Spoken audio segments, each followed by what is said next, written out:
is edition 3 of the TMS webinar series, COVID-19, a leadership perspective, and the topic today is digitalization and business transformation in a pandemic era. I'd like to add here that this topic, digitalization and transformation, has generated a great amount of interest. First for the subject itself, and second for the number of speaker requests that we've received. So we've added a second part to this edition, which will take place on Wednesday, 17th. But back to this program, and a warm welcome to our panelists. And we have today with us His Excellency Engineer Ahmed Al-Khoury, the Director General of the Federal Transport Authority, Land and Maritime. Mr. Angus Frew, the Secretary General and CEO of BIMCO. Warm welcome, Angus. Captain Abdul Karim Al-Masawi, the CEO of ADNOC Logistics and Services. Again, Mr. Ali Shihab, CEO of Kuwait Oil Tanker Company. Mr. Abdullah bin Damitan, Chief Commercial Officer, DP World. Mr. Saeed Al-Mawali, CEO of Oman Shipping and Oman Dry Docks Company. Mr. Dhruv Kotak, Managing Director of J.N. Bakshi. And finally, one of the most respected names in law, Mr. Richard Briggs, the Vice Chairman of Emirates Maritime Arbitration Center. Please allow me to also thank our partners and sponsors for this edition: Domini Shipping, Islamic P&I Club, J.N. Bakshi, and EMAT. So without any further delay, I'd like to hand you over to the editor of the Maritime Standard and the moderator, Mr. Clive Woodbridge. Over to you, Clive.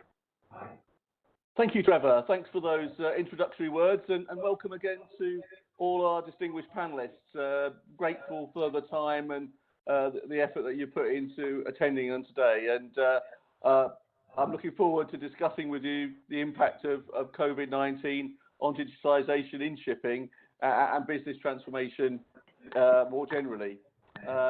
Once again, I'd also like to thank our sponsors, Domini Shipping, J.M. Bakshi, Islamic P&I, and Emirates Maritime Arbitration Center for their support. And also thank our global audience logged in. Although we can't see them, we know you're there, and we welcome your participation. There's no doubt that COVID-19 has been a seismic event for shipping, and the challenges have been many and varied and significant and severe, and they will impact the shipping industry for some time to come. But as well as the negatives, there have been a number of positive trends. In particular, the embracing of digital solutions and business transformation generally. We've seen home working, we've seen video conferencing, but they're just two, perhaps, of the smaller items that have been embraced by shipping, and that's here to say. So the purpose of this webinar is to explore these challenges, the extent to which they are taking place, the barriers to perhaps further development, and how we can build on them further. So I hope it'll be a fast-paced webinar, insightful, informative, but above all, enjoyable. And so to get the ball rolling, I'm going to ask each speaker in turn, or each panelist in turn, just to sort of say, whether they agree that the COVID-19 has indeed accelerated the drive towards digitalization, and perhaps to sort of give an example. So I'll start with Angus Frew. I don't know if you can hear me, Angus. Can you hear me okay? Good morning, Clive. Thank you. Good afternoon. That's right. I just wondered, are you optimistic about the impact of this on digitalization, and perhaps give some examples of where you see sort of significant progress in about a minute? If each speaker could keep their opening remarks to about a minute, I think that would help the pace of the event. Thank you, Clive. And before I start, we're all faced with this terrible and deadly ongoing pandemic. My condolences to all those people who've personally been affected by it. But at the same time, we should all recognize and give enormous thanks to our key workers, the seafarers and personnel in our ports that have kept world trade flowing. They are, in my eyes, all heroes. But to the question at hand, yes, we've seen an increasing interest in adopting new technologies and digitalization over the last few years. None of us like change, but sometimes it's forced upon us.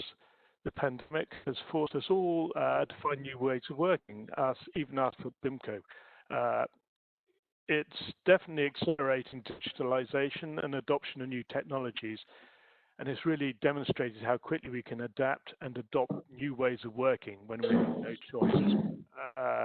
And I mean, there's many examples, not least, using drones to fly medical supplies to ships in Singapore. Thank you very much, Clive. Thank you, Angus, for those opening words. Abdullah bin Damitan, perhaps I'll come over to you next from the ports industry. What's your perspective, opening perspective? To what extent have you seen change so far? Well, in my opinion, the pandemic will not be the cause of digital transformation. As we have seen, the shipping industry transformation over the past few years. However, definitely the pandemic has accelerated this transformation. Digitalization is definitely a game changer. In fact, it will be the new norm of doing business. We are likely to see a sharp increase in the use of digital information exchange, replacing the paperwork very soon.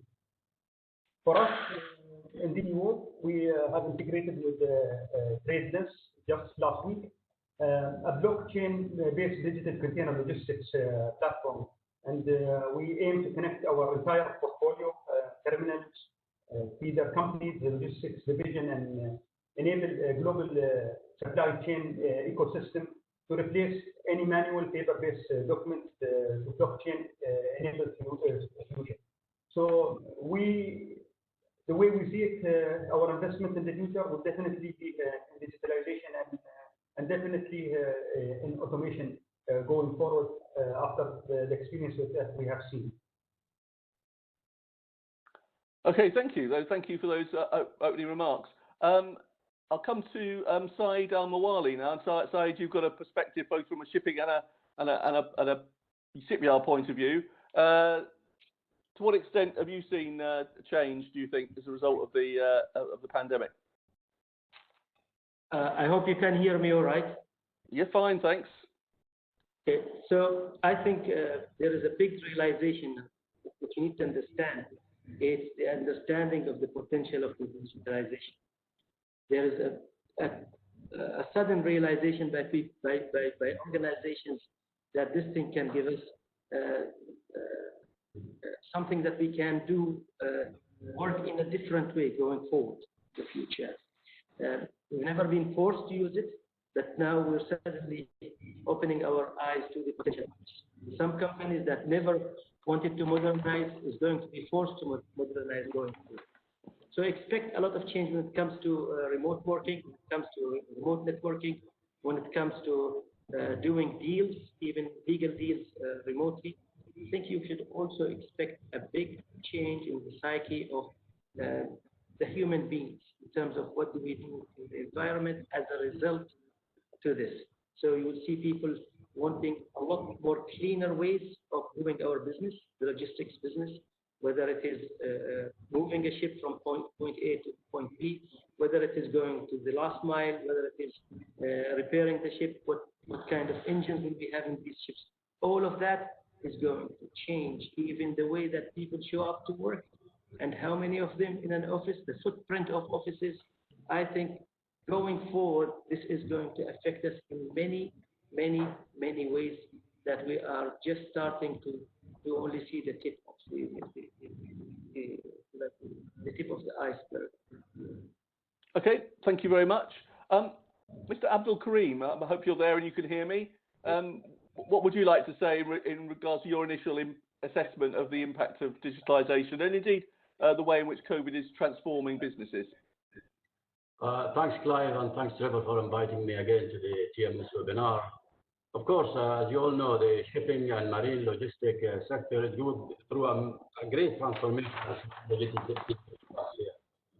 The COVID-19, by all means, it's all been mentioned that it has accelerated, and in some organizations, it has accelerated by almost like 2 to 3 years. Amongst the many positive things that's been mentioned by my colleague, one thing which I would say is the most important thing for me personally and for ADNOC Logistics and Service is the engagement, direct engagement and communication with our employees. Today, we can carry a virtual town hall in ADNOC Logistics and Service while having masters and crews of our deep sea vessels, either in Singapore or in the west side in Brazil or in the offshore sector. They all can join our town halls and can participate. This has definitely made a big change in the way of how we communicate with our people. And of course, the people is number one priority for us. And this is the most important part, I would say, to me, amongst others, which will come through, I think, later. Thank you, Abdul Karim. I'll come now to Ali Shihab, who also operates, a significant tanker fleet. I mean, what from a tanker operator's perspective, what have you seen so far? A very good morning and good afternoon to everybody. It's about time, Clive.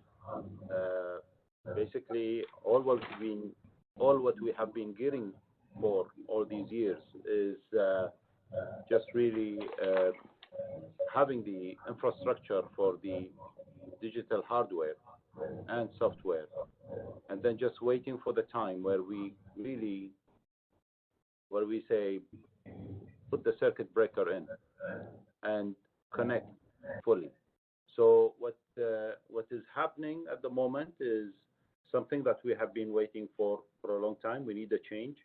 The change is imposed by the pandemic on the industry, and what we're going to see is just a total shift from where we were into where we're going to be. In China, for example, there's the two major shipping arms in the country have streamlined already their chartering and trading. And what just now from Abdullah, also in UAE, they already geared up for that. So you could see the two major regions are really very much geared up, and this somehow going to change how we are working in the future. So in short, it's about time that we have the situation with us to create the change that we need. Thank you, Ali. That's a very interesting comment. Dhruv, I mean, your business spans, ports, ship agency, inland logistics. What's your take on, the extent of change so far and its permanency? Clive, I think the impact in India has been tremendous, and I think it's going to play out a lot longer than most other countries, simply because of the population that we have. And I think you're going to see the impact caused by COVID. COVID's led to disruption of the ability for people to physically go and get document exchange done. Example. So I think to start with in India, and I think it's the same across the world. I think the way ship agents do business, the way custom agents do business, freight forwarders do business, I think change was anyway expected to happen. But I think the speed at which it's going to happen, and even in places like India, even though we have so many people, I think we will have no choice but to align ourselves with some very strong digital tools, port community systems, and this is already happening at a rapid pace. I think by the time we're done with COVID totally, I think will be 6 to 8 months from now. And I think at the same time, India and our entire maritime sector would have put a very robust digital solution in place. So it's happening as we speak. Thank you, Dhruv. And last but not least, we have Richard Briggs, who is an eminent maritime lawyer. And I just wondered, perhaps from your perspective, Richard, looking at it from perhaps slightly outside the front line of the business, what's your take on the extent to which we've seen businesses being transformed and digitalised? I actually agreed with what Abdullah said in his, I think he spoke first, and a little bit with Dhruv as well. But I think a lot of these things were there already. I think what the virus has shown is what's actually possible digitally, because it's forced people who weren't using digital solutions to try to use them. So on the one hand, it's shown us what's possible, But on the other hand, it's also shown us its limitations.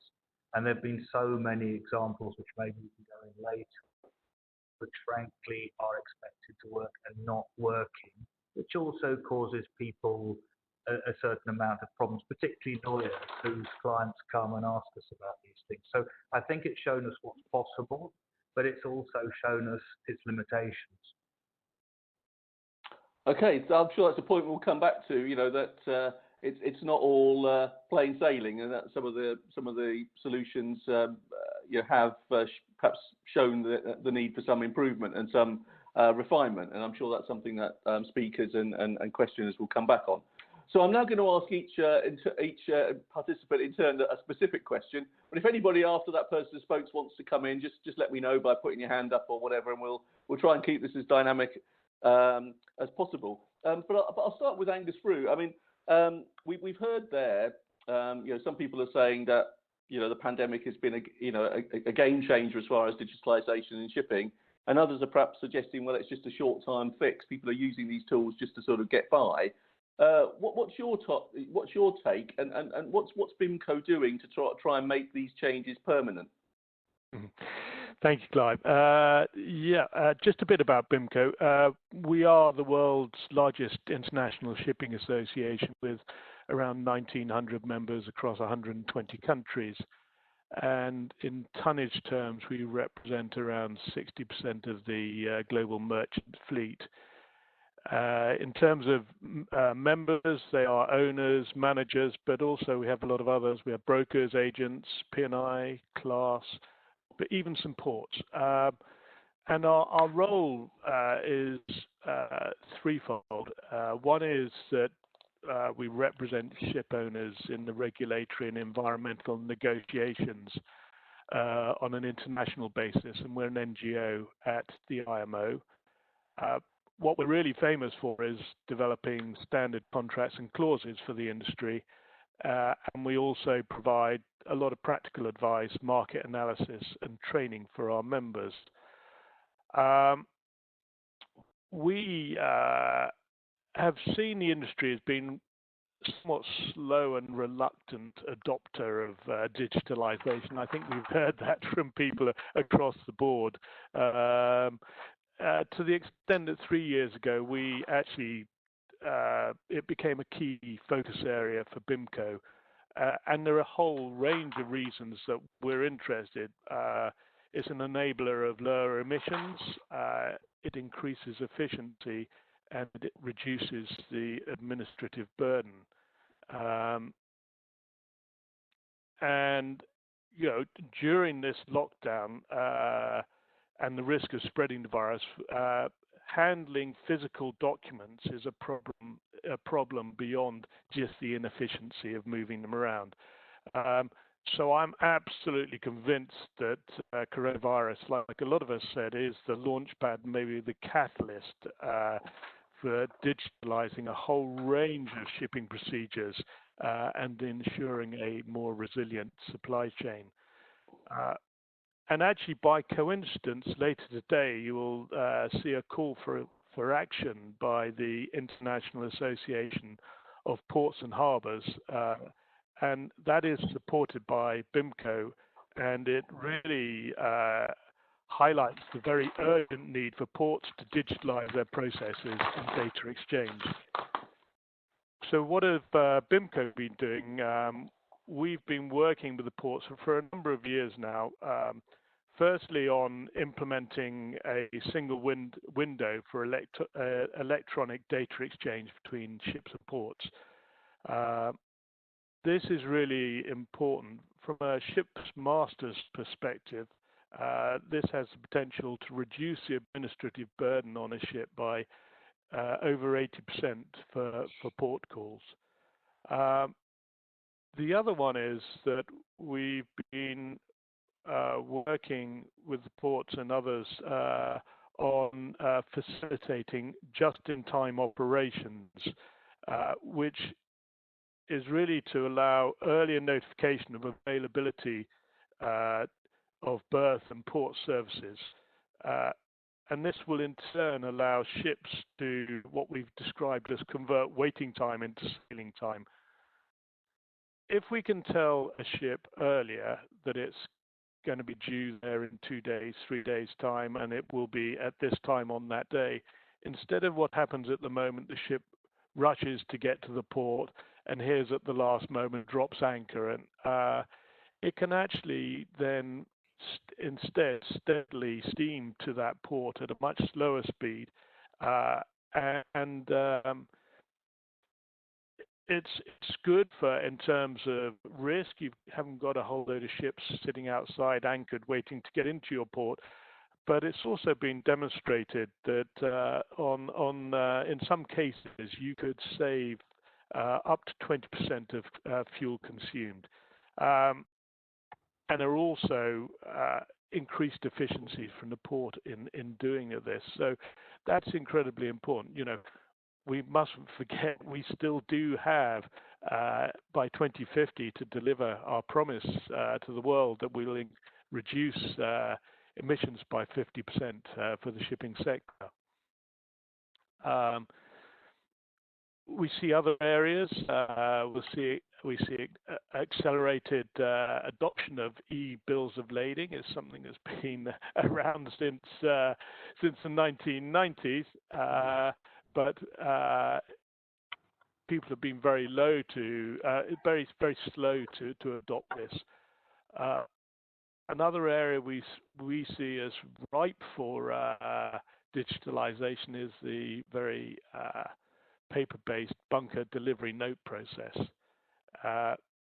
So there's certainly a load of stuff we're working on, but there's also a whole load of stuff that I have no doubt that we will be working with industry players to put in place. And I'm convinced that what we've heard from the others is that this is the catalyst. I'm sure in that respect. In terms of for BIMCO, there has been a direct impact, particularly with the way we work with industry experts from around the globe to develop our contracts and clauses. Historically, all these meetings have been face to face, and we've replaced them not by choice, but actually because we've been forced to keep the momentum going by video conferencing. And by meeting for a couple of hours online each day, we've been able to reduce the development time, particularly for a clause that's very relevant to today, which is deviation for cruise changes. And we've reduced that from months to literally a couple of weeks. So that's and I can see that we will continue to do that beyond the coronavirus because of the efficiencies it's given us. And another area that is important is we've also got we have our contract editing system, SmartCon, which is an online contract editing system. And what we're now offering is electronic signatures for contracts rather than the old way where they all get DHL'd around the world. So is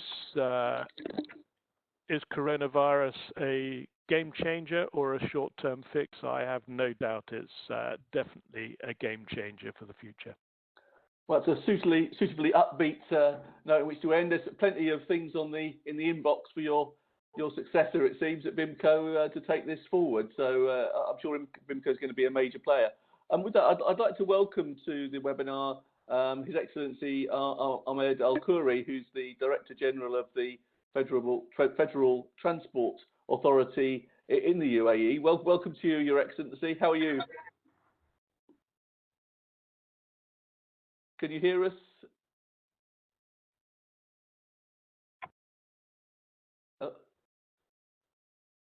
I think you're muted, Your Excellency. Okay. Okay. I can hear you. Okay. Oh, that's good. So Thank you. really, we're just going through the initial questions. So, so welcome to the webinar.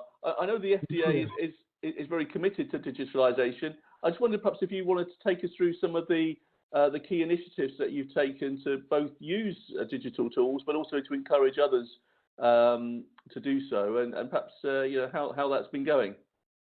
Yes, thank you, Clive. Thank you to everybody. Ladies and gentlemen, good afternoon. I apologize for late joining due to some digitalization problem. I think we still have some problems with digitalization. We are not very much yet into it, maybe, but it's going very well. It's my pleasure to take part in this webinar. Thank you for inviting me, having me in. As we all know, all businesses and industries has been affected across the globe by this serious pandemic crisis, what's so-called COVID-19 pandemic, including the maritime industry. However, this crisis have really been a testing for all of us and all aspects of our life. It will be a test for a while.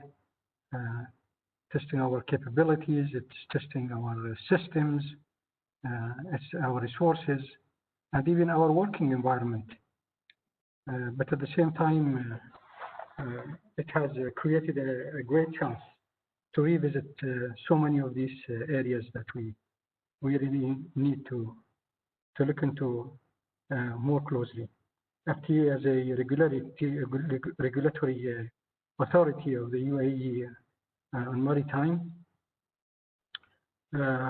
During this crisis, we really worked very closely with the crisis management and internationally with IMO to combat this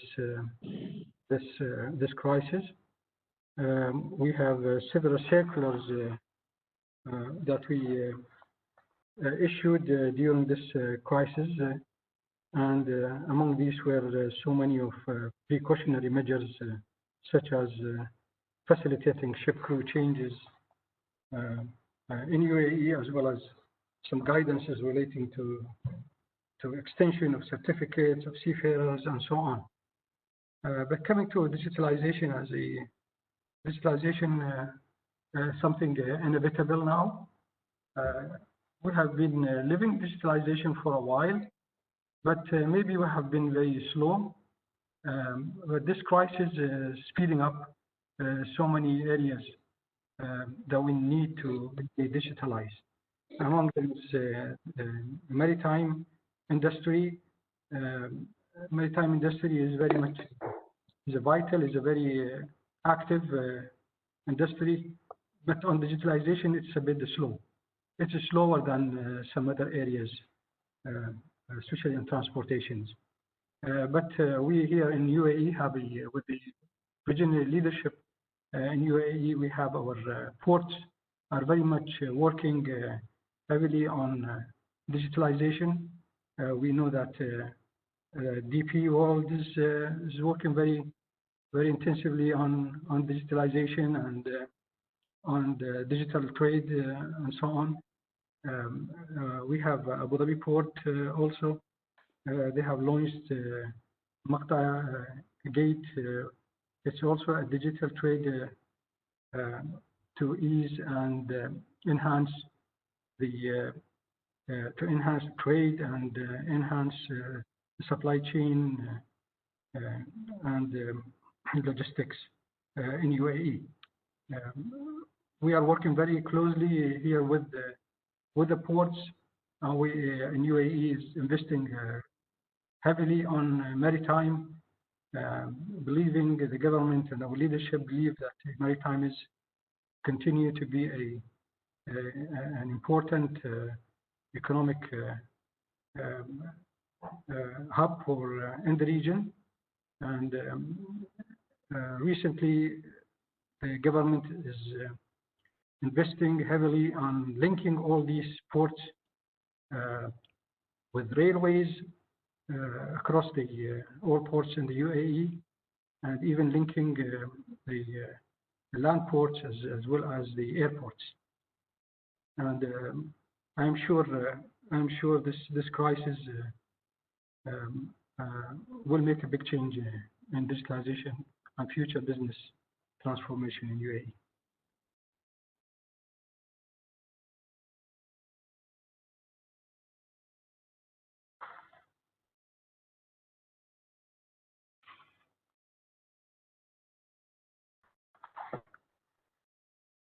Kamithan, Angus Rue mentioned that the initiatives and the announcements of IAPH later on, and the importance of ports embracing digitalisation. I just wondered, I mean, how do you, from your perspective, how has the crisis impacted on decisions relating to digitalisation generally, but also areas like equipment automation? Are we seeing some sort of key catalysts for change as a result within the port sector?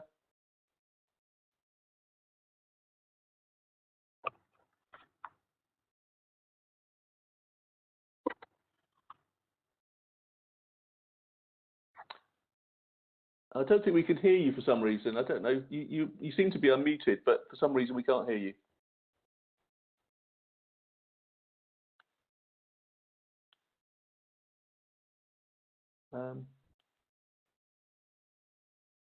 I don't know whether the back office team can shed any light on why this would be. Do you want to try again, Abdullah? Because we could hear you earlier on. No. I'll tell you what. I'll come back to you. Hopefully, by then the gremlins will have worked out of the system. So I'll come to Abdul Karim Al-Masabi. I just wondered, perhaps looking specifically at ADNOC LNS. I mean, to what extent have you accelerated your digitalisation program to address the issues relating to COVID-19?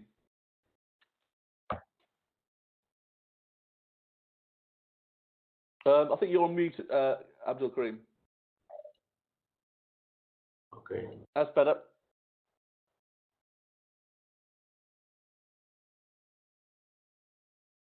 Yep, that's good. You hear me? Yep, that's fine. Okay, for ADNOC Logistics and Service as a shipping and offshore, onshore, and ports operator, of course, the COVID-19 have accelerated many of our initiatives. We have already started the digitalization process years back, and we can mention a few of them in terms of how we manage our assets from a distance. Today, we can say that we are very proud of how well the ADNOC Logistics and Service team has adapted rapidly to this environment and embraced the change of dynamics. During the work from home period, we have done 100% digital in a space of 2 weeks through Microsoft Teams. We held our first virtual town hall meeting with more than 220 employees. But also we have conducted virtual calls, which I mentioned earlier. That's the first time that we reach our vessels, that we can see them, they can talk to us live, with more than 60 vessels. Also, there was 34,000 group calls and 5 million minutes of audio time with all the teams across the organization. But it was lately announced that the ADNOC Group itself have logged more than 30 million minutes of video and audio meetings in between mid-March and mid-May. This demonstrates, I think, the way how productivity have remained the same and adapted in the past. The very important element that the COVID-19 have proven or tested is the resilience of the organization. All those investments that have been put in the past towards digitalization have come under scrutiny and under great test to see what is the value of this digitalization. Some organizations have gone into digitalization as a necessity to survival of their business, and some have gone as a luxury or as go with the flow. I think the way we have done it in ADNOC Logistics and Service is the way that it is a necessity. It is the way how things will move into the future. And alhamdulillah, we as in ADNOC Logistics and Service, or throughout the all ADNOC Group companies, we have been prepared, and the quick adaptation to the digital platform, working from home, doing all the transaction from home, have proven that all the investment that we have made in the past is worth it. Engaging with the people again is very, very, very important, especially whilst working from a distance. We had great successful trials that today we can manage our vessels from our offices. So we have had systems and sensors on all the vessels that today can track the predictive maintenance of all vessels with a live dashboard. We can track our vessels wherever they are across the world. We have other initiatives where we have smart CCTV, artificial intelligence in those vessels. So we are not far off. When people say that the anonymous vessels that can operate unmanned, I can't see it is that far off today. It is very much being tested. Yes, we still embrace our people on board these vessels, but it has made it so easy to run our operations and big savings, not just saving from the transaction that we are making, but also the way of how we transfer the business.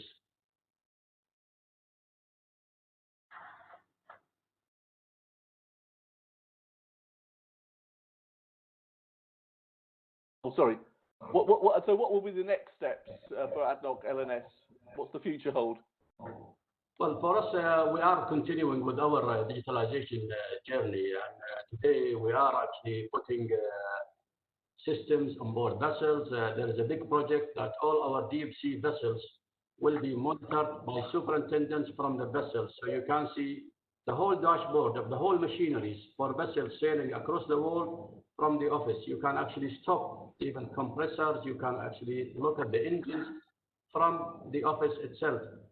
Today, we are looking at the artificial intelligence whereby the analysis, the predictive maintenance, and the proactive, basically, approach towards spare parts replenishment to our vessels, dry docking, that's a big and a huge cost saving if we achieve that. And throughout the next 2020 and 2021, we will be completing digitalizing all the vessels. Of course, on the other offshore and onshore vessels, we are putting the predictive analysis of the people behavior as well. So with the CCTV, but also it has the artificial intelligence analytics. So we look at the HSE side as well. We can predict if people are not adhering to HSE practices, and it's not a matter of policing the people, but it's only a matter of raising the safety and HSE culture as well, and raising the performance and the best utilization of these assets as well. Okay. Well, thank you very much. Mr. Bidamatan, I wonder if we can return to you. Hopefully you can we can hear each other. It was really just about how the crisis has impact on decision making in the ports industry, in particular around digitalisation and areas like equipment automation, and perhaps some ideas about what DP World are working on in those areas. Oh, we're still not being able to hear you, unfortunately. It's a strange one because we could hear you perfectly well earlier on. Could anybody else hear, or is it it's not just me?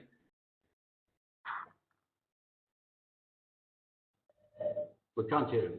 Okay. All right. I'm really sorry. I mean, hopefully, it might be worth putting some headphones in or something. It might. Sometimes that does the trick. I'll come to a slightly different market then in Dhruv at JM Baxi. I don't know. Are you there, Dhruv?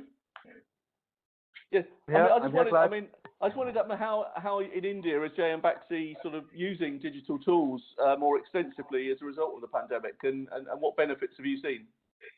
So I think for us, like a lot of the other eminent panelists out here, for us, digitization isn't something that has happened because of COVID. We've been, as you mentioned, we're a logistics platform. So we have ports, we have terminals, we have shipping, we have agency, we have logistics, and we have about 5 years back we had our technologies business. And the technologies business is something which we focused on, where we wanted to make sure that there was the thrust towards digitization, not only for ourselves but for the country as a whole. We always felt that the software driving the hardware is always going to be far more critical going forward, because I think in the end of the day, we can all build, there's more efficient forms of capital that can build ports, that can build ships. But to manage them, I think software and technology was going to play a bigger and bigger role. And that's what we focused on 5 years back. And I think what's happened with COVID is, I think that, of course, as everyone else has said, that's accelerated it.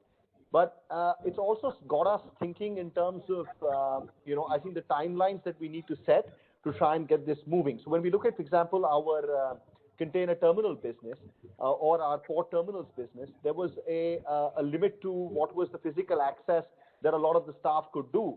So the extent of remote operations and remote management away from the port sites itself has become completely possible. And therefore, if you think about it, I see a distinct possibility of a huge amount of artificial intelligence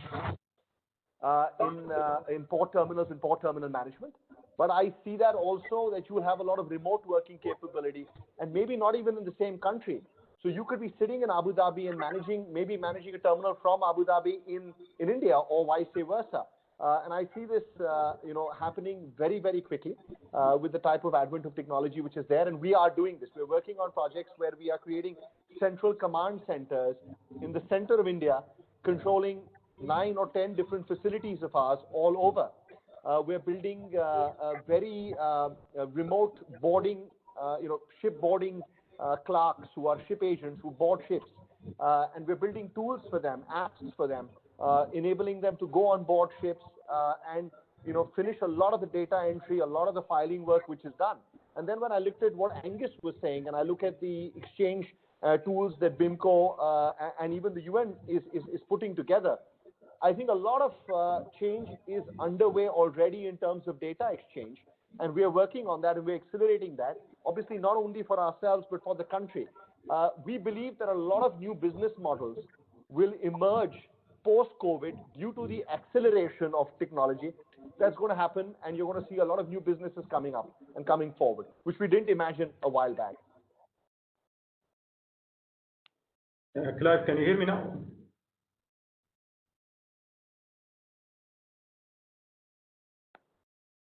Yes, I think you've heard the question. So what's going on in terms of the port sector, in terms of digitalisation? Well, I echo what have been said by my panelist colleagues. Digitalization for us and DP World is not something new. We have been investing in digital technology for many years, and I believe a lot of other ports, if we see in the Far East, have been doing the same. For us, we have been experimenting a new technology to improve it, in order to improve efficiency, increase productivity, and definitely enhance cost saving.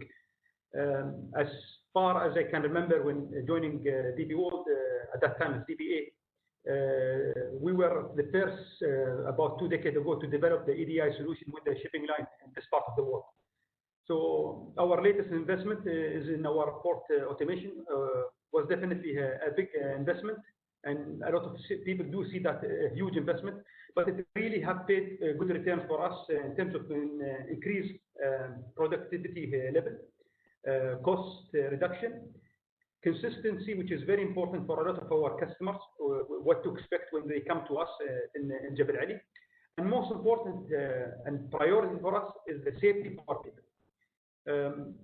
Our investment in automation have not only been limited to the terminal, but also beyond the gate, which really have came in handy during this pandemic time, which enabled the flow of cargo in and out of the ports and the terminal without any disruption to our customer, and being able to do their business during this really difficult and challenging time. So for us, the way we see it, this pandemic has further encouraged us to invest in more on digital and automation, enabling the run of our business, hopefully by having a zero human intervention. And I agree in terms of remote controlling some of our centers for operation, for example. We today have Terminal 4, which is basically all manned remotely, and can be centralized, and we're bringing all of our terminals as well. So from one center, we will be able to run all of our 4 terminals in Jebel Ali remotely without having to have different, which really bring reliability, cost saving, and ensure that continuity of service. And not necessarily it will have to be in Jebel Ali, the center. It can be even in Dubai, closer to our employees, to save them transportation and others. Okay, and obviously DP World's got an extensive operation in India. Are you ramping up those sort of technologies in the subcontinent as well? Definitely. I mean, wherever we think it is appropriate, we can bring this technology. it have to be even supported, as I said. It's not only on the port side, but all the way on the gate side to see whenever it brings value. So some terminals of ours, for example, in Europe, are fully automated. Some are semi-automated or remote controlled here, for example, in Jebel Ali, and others where it's proven to be still manual or conventional way that we use with the manual operators will continue. But definitely, we have a plan to see that this kind of technology and automation happens across our portfolio. Okay, well, thank you very much. That's very encouraging. I'll come to Richard Briggs. He's been very patient, so I'll ask him a question. I mean, how has the crisis impacted on maritime law? You know, I mean, it's a niche business, but obviously it's one that's sort of international, and I would imagine that perhaps the crisis has had some impact there. And are you seeing any positive changes within your particular sector that might actually benefit your customers and end users?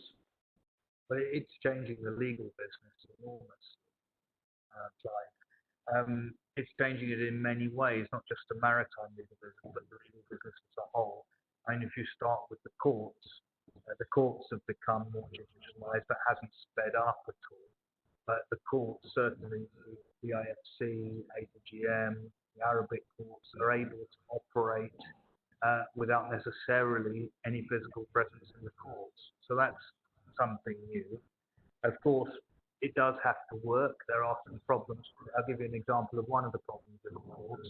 You can get an online attachment order, but you haven't been able to pay the online fees, which means that the judge can't look at the attachment. So there are some wrinkles that need to be sorted out. But what the crisis has done is it's actually allowed people to work the system, to try the system, to develop the system better. Arbitration has been online for some time. EMAC, for example, I'm the vice chair. We have an online system as do most arbitration centres. Increasingly, work is done online. Witnesses can be heard by video conference. So arbitrations haven't just sat still for 2 or 3 months. They're actually able to move forward. Collection of evidence is a problem. Digitalisation gives a lot of problems with clients not actually knowing what's on their own emails. Therefore, you can spend an awful lot of time and money digging through needless numbers of emails. So that's something which needs a lot of work for the future. Contract drafting, we're going to see more standardised contracts. Of course, when you're negotiating a contract, you still have to take into account the parties' commercial positions, which is part of what the negotiation is about. So we're going to see a lot more digitalisation in contracting. And of course, eventually, we might see judges and arbitrators who are in fact not human beings, who are actually computers. So it might be possible that one day you plug everything into a computer and the computer gives you your judgment or arbitration award. But we're a little bit away from that at the moment. So all these things are happening. But again, going back to what I said initially, what the virus time has done is it's focused everybody's attention on what can be done digitally, even those people who maybe wouldn't have done it. Okay. Yeah. So I mean, do you see? So is your message really that it doesn't matter if you've been a bit behind the curve?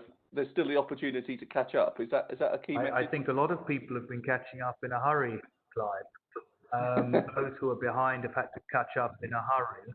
But it's also some of the talk about how everything can be done digitally. Some of the failures have also been exposed. Things that don't work have been exposed because people have been trying to use the online platforms. So I think people have had to catch up on the one hand, but some of the failings have also been exposed and hopefully will be fixed in the future. Yeah. Okay, thanks, Richard. I'll come to Ali Shihab, a returning panellist.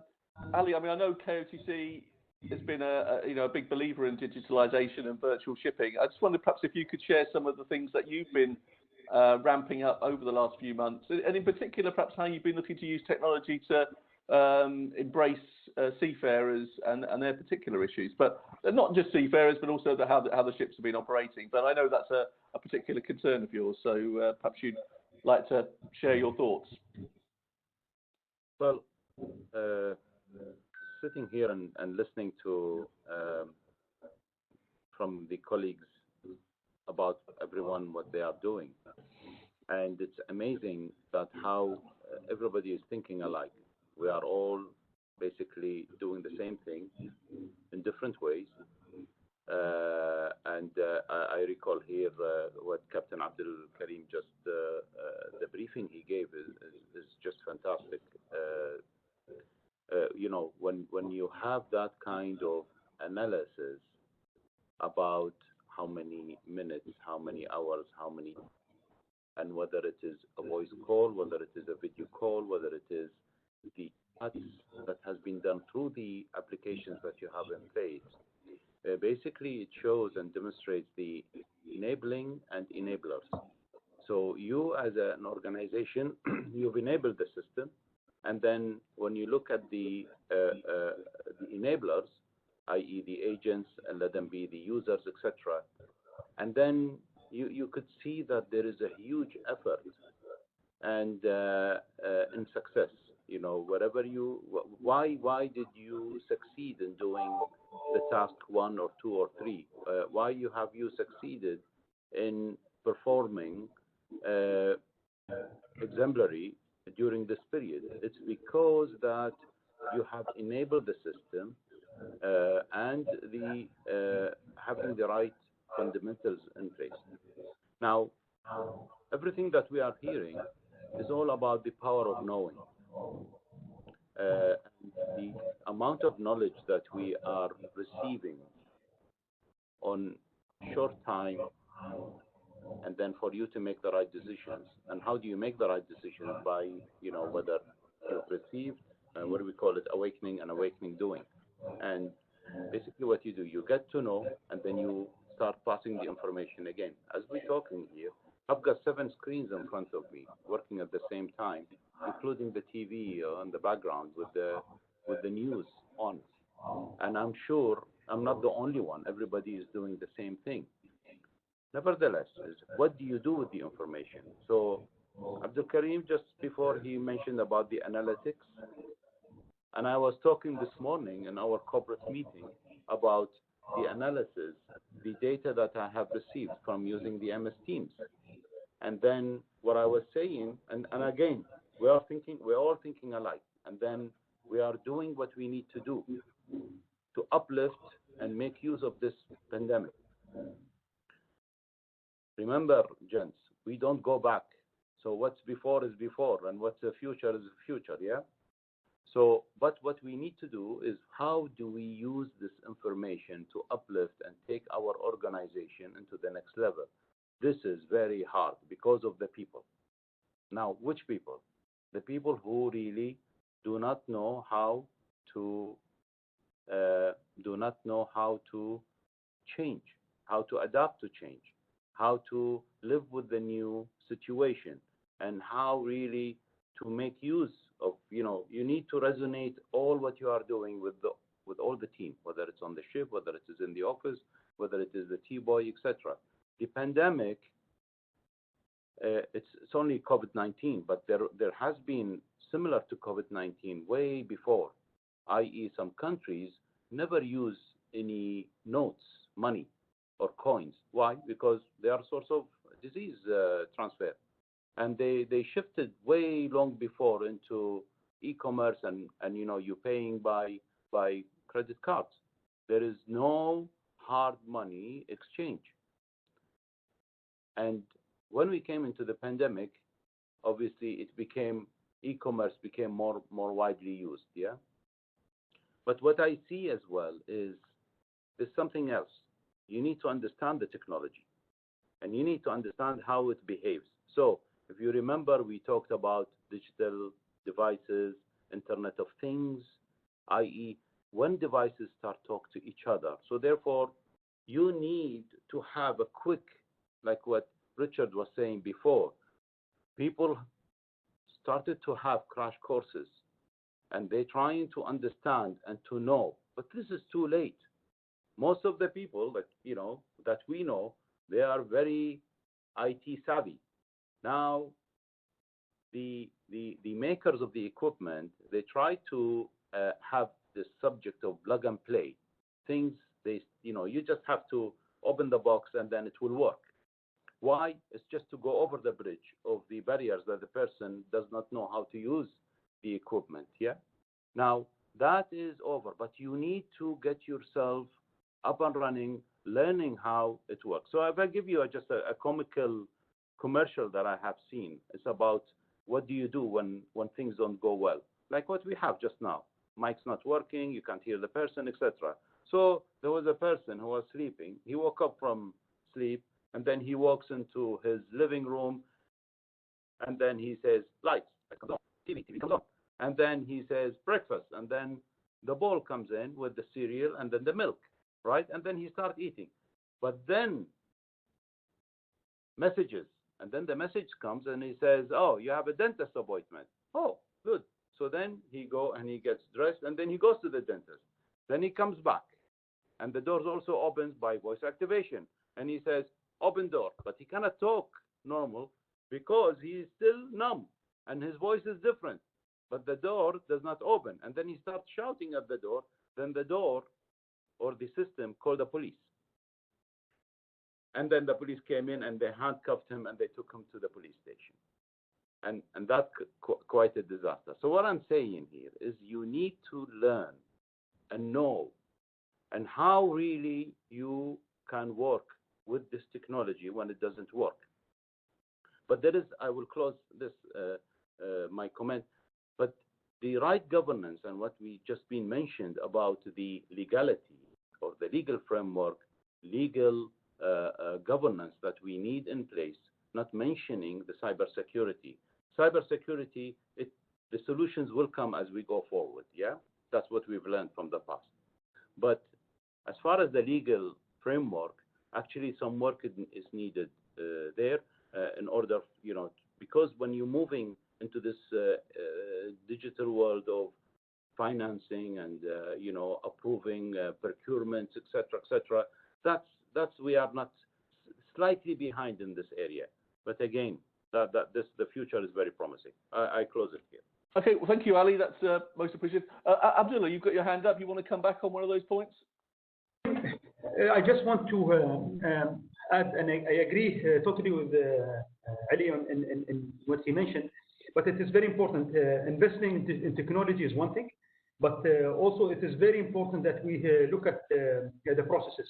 If your process is not right and you have not redesigned your processes to meet the changes that you have made in the technology that you invested, then it will be really challenging to get the maximum value out of this investment that you have made. And we have seen a lot of cases in the past where the technology was brought in, but the process have maintained in the same old way, and no positive result has came out of this. So just wanted to share my thoughts and echo what Ali had mentioned as well. Good point, good point.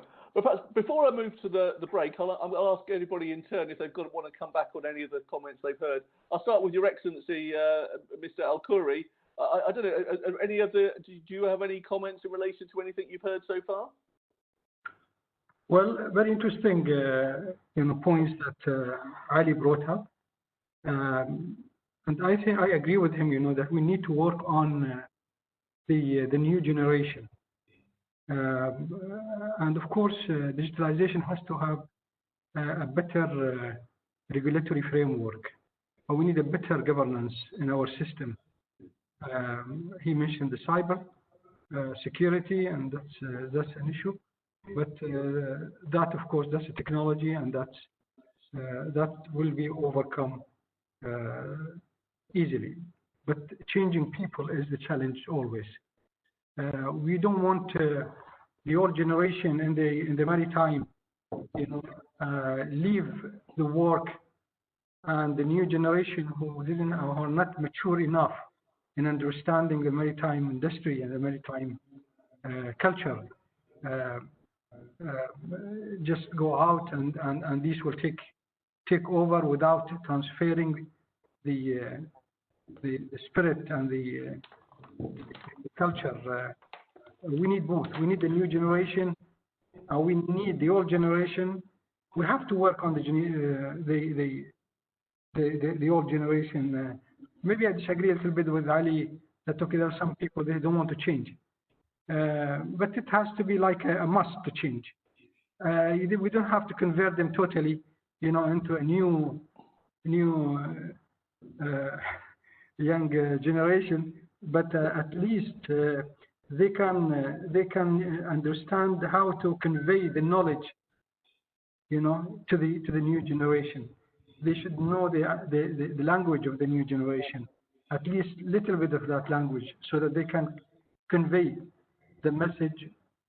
And this is an important issue, and we need to not underestimate the transformation of the cultural and the heritage of the marine industry. Yes, we are getting into digitalization. We are getting into autonomous.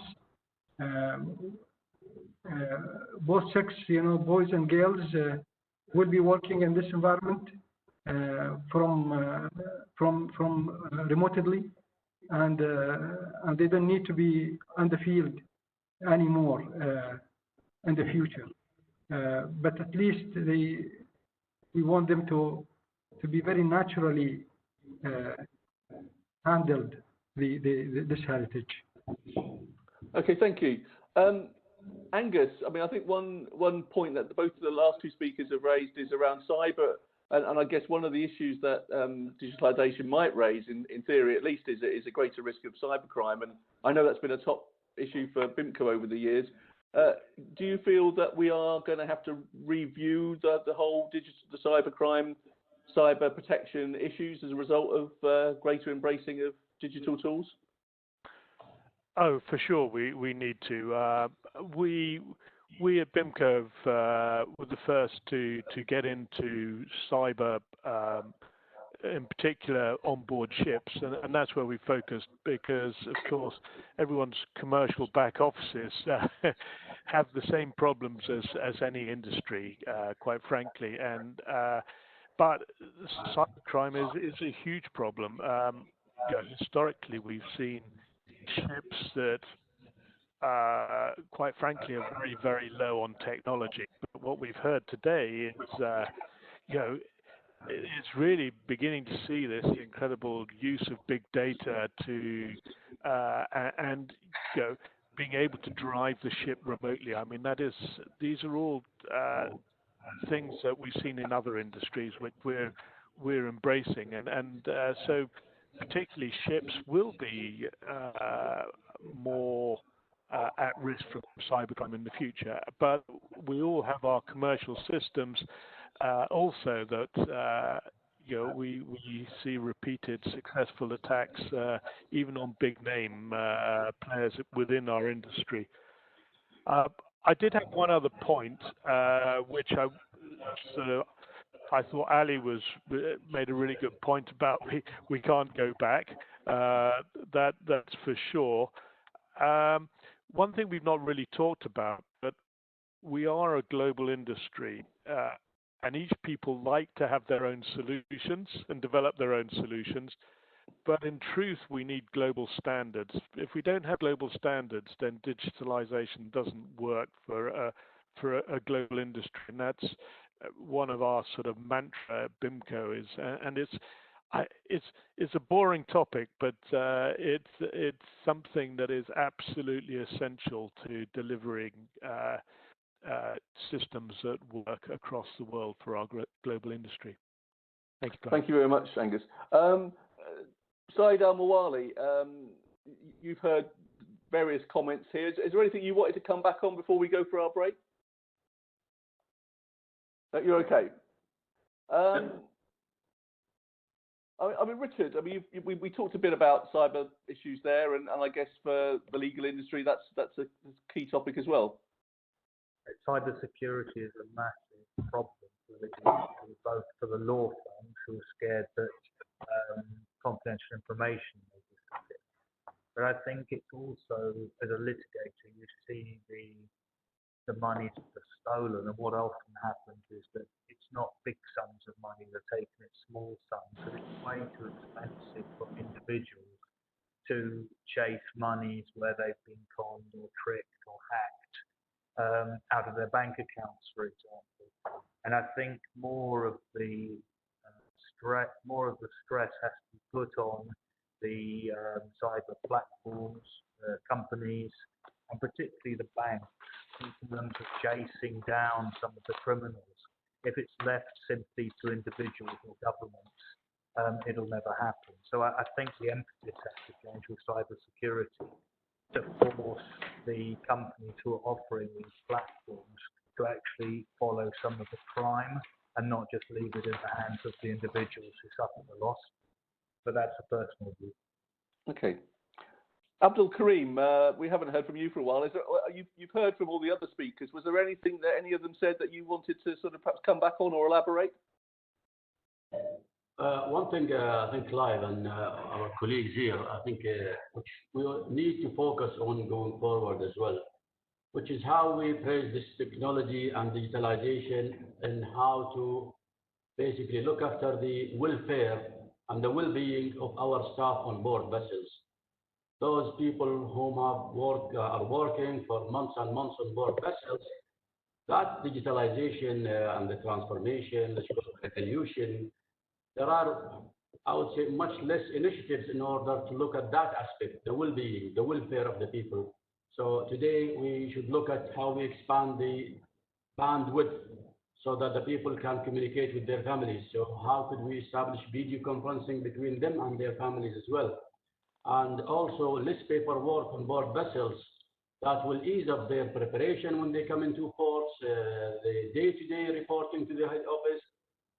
That aspect is very, very important. I see it personally to how we look at our staff and how we praise them, how we make sure that we do look after their well-being, the welfare, because those people working for months on board vessels, they are almost like cut off from the entire world, while the world is moving so fast in terms of digitalization, using all sorts of means.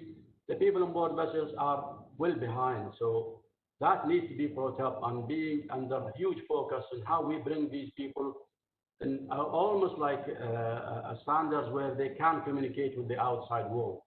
And today we have tried this in LNS where we have installed Microsoft Teams in all vessels, and we have increased our bandwidth to all vessels, deep sea going vessels, that they can use this Microsoft Teams and they can communicate with a certain increased bandwidth. So communicating with people, the welfare of the people, the well-being.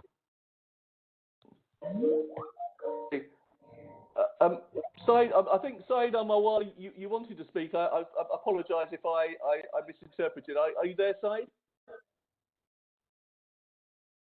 Are you there? I'll come back to you later if you do. Who else? Drew. I mean, we heard there some comments about the people side of this and perhaps the need for bandwidth. In your particular areas of business, I mean, how are you embedding these new digital sort of tools within your workforce? And is the lack of sort of bandwidth, the computer sort of digital infrastructure, is that what you see as being a limiting factor going forward?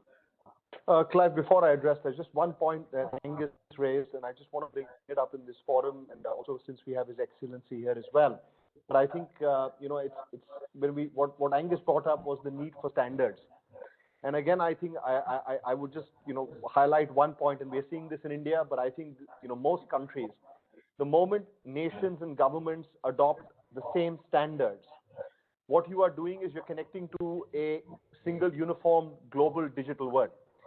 And you are then, the solutions don't need to be standard. As long as you're using the same standards, you can have solutions for each company, for each region, and you will be able to then, create a whole new host of businesses that can come up there and can be enabled. And there doesn't have to be the big companies or the established incumbents. They can be smart people in countries who know their sector well, who have the domain knowledge.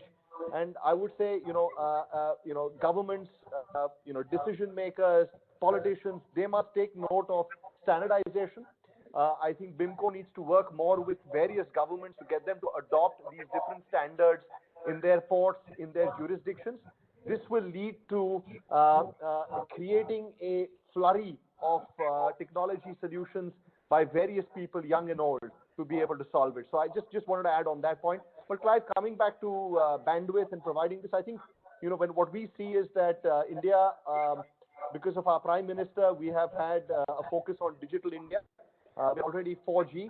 We're moving very quickly towards 5G and a very strong Internet of Things. So I think for us, at least as far as the onshore piece is concerned, and I agree with Mr. Abdul Karim, I think the offshore piece has a lot of work to be done to try and make sure that people on board ships are well connected with their families and the lives that they're leaving behind. But what we are seeing is a transformation in terms of how trucking is being done. And, this was a big lesson for us with the lockdown. Trucking was very severely impacted. Drivers were running back home. They were very eager to get back to their homes.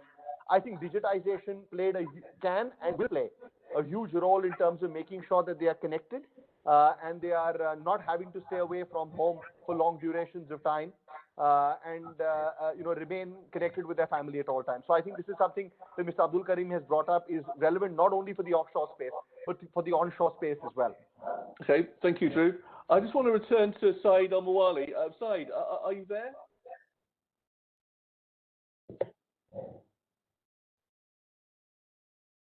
Are you this side? Sorry, I apologise. I think you were about to speak and I moved on, so I apologise for that. Saeed, what would you like to comment on? No, I just wanted to see if there is anything that I can. I think we should also a little bit talk about the other part of the business in terms of how does digitalization happen, connecting the ships to actually the work that we should do on repairing these ships. I think we did not touch base on that. It is important to start talking about the dry docking. I think in the future, a lot of the sales effort on the dry docking will happen through the digital media. There will be a lot of artificial intelligence in that, connecting the ship owners with the scheduling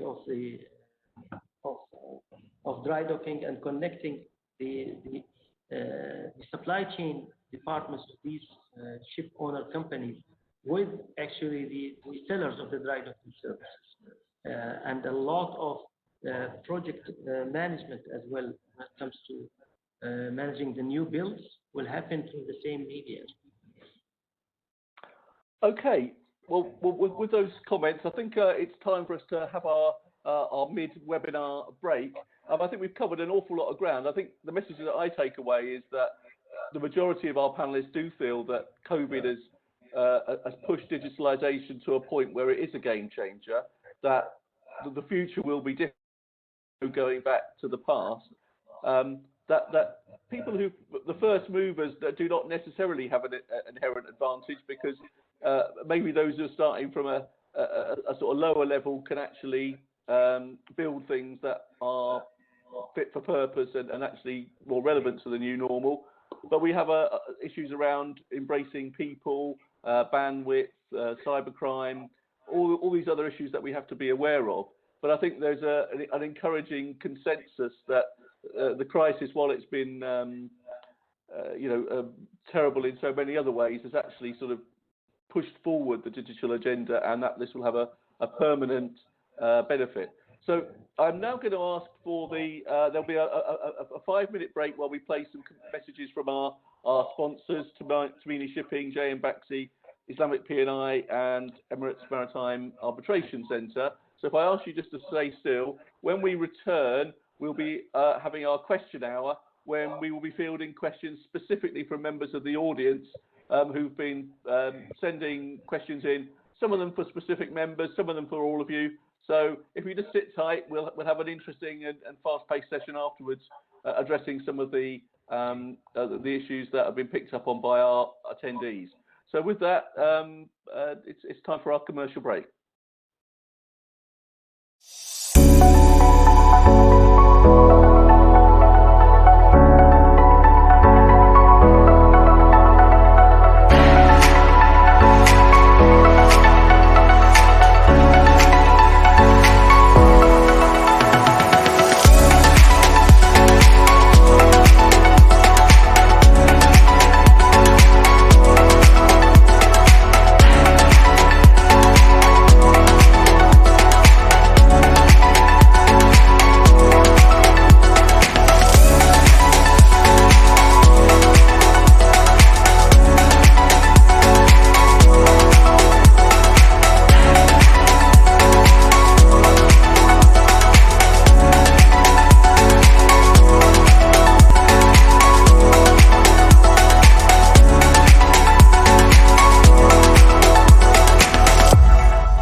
Even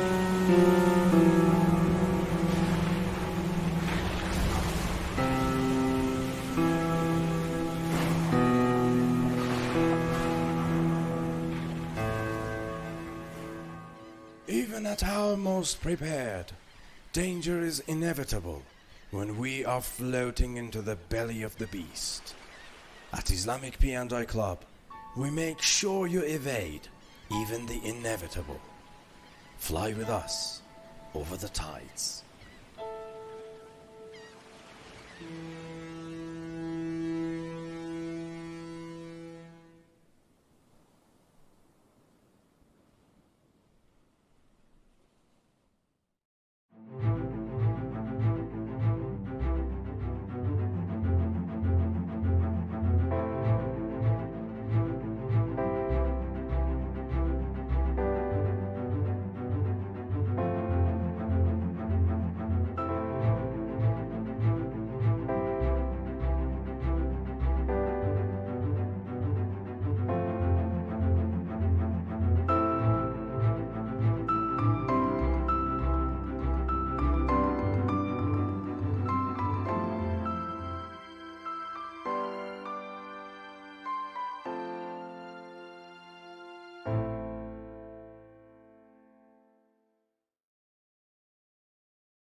Hi, welcome back from our commercial messages. I hope you enjoyed them, and thank you very much for those companies for supporting this webinar. Without their help, it would not be taking place.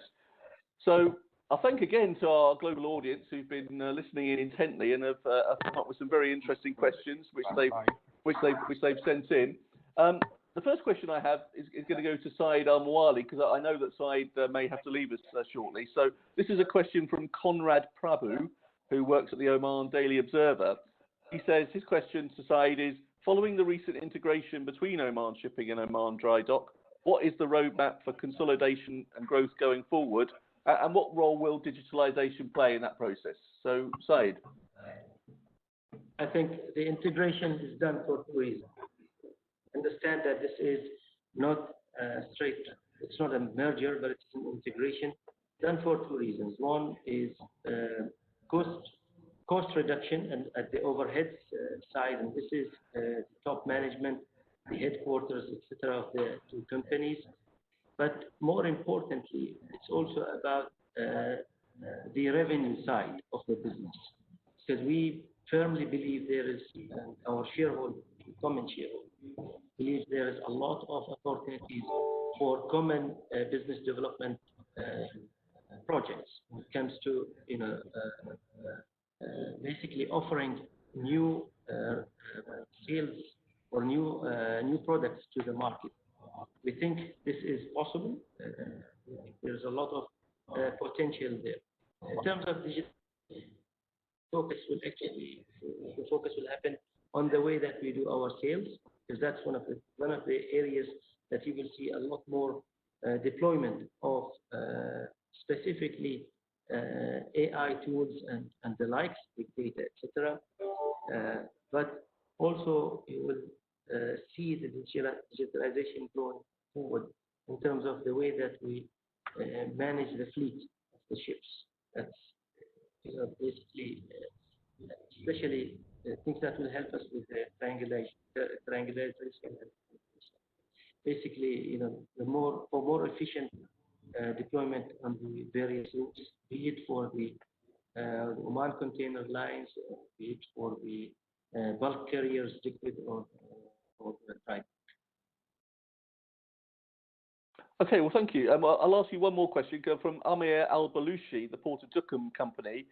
How do you see shipping and ocean transportation changing after COVID-19? What will be the main changes that you see? I think there isn't. I think the most changes that you will see actually is about the efficiency of using these ships around the world, and that is by means of. I would guess that just looking forward to the future, you will see a lot more efficient routes. You will see a lot more deployment of the digital tools that will help you sell more and hopefully do less, if you like, do less trips that is basically not loaded. This is the big change that we see there. Right. Okay, thank you very much, Saeed. That's very good. A question here for Ahmed Al-Khoury from Michael Sava of Watson, Farley and Williams. Where do you see the most significant need for digitalization in shipping? For example, is it in supply chain streamlining, autonomous shipping, environmental compliance, seafarer welfare? So where do you see as the priorities for digitalization in shipping that we should be looking at? I think after COVID-19, I think all these areas that you mentioned need to be looked into digitalizing.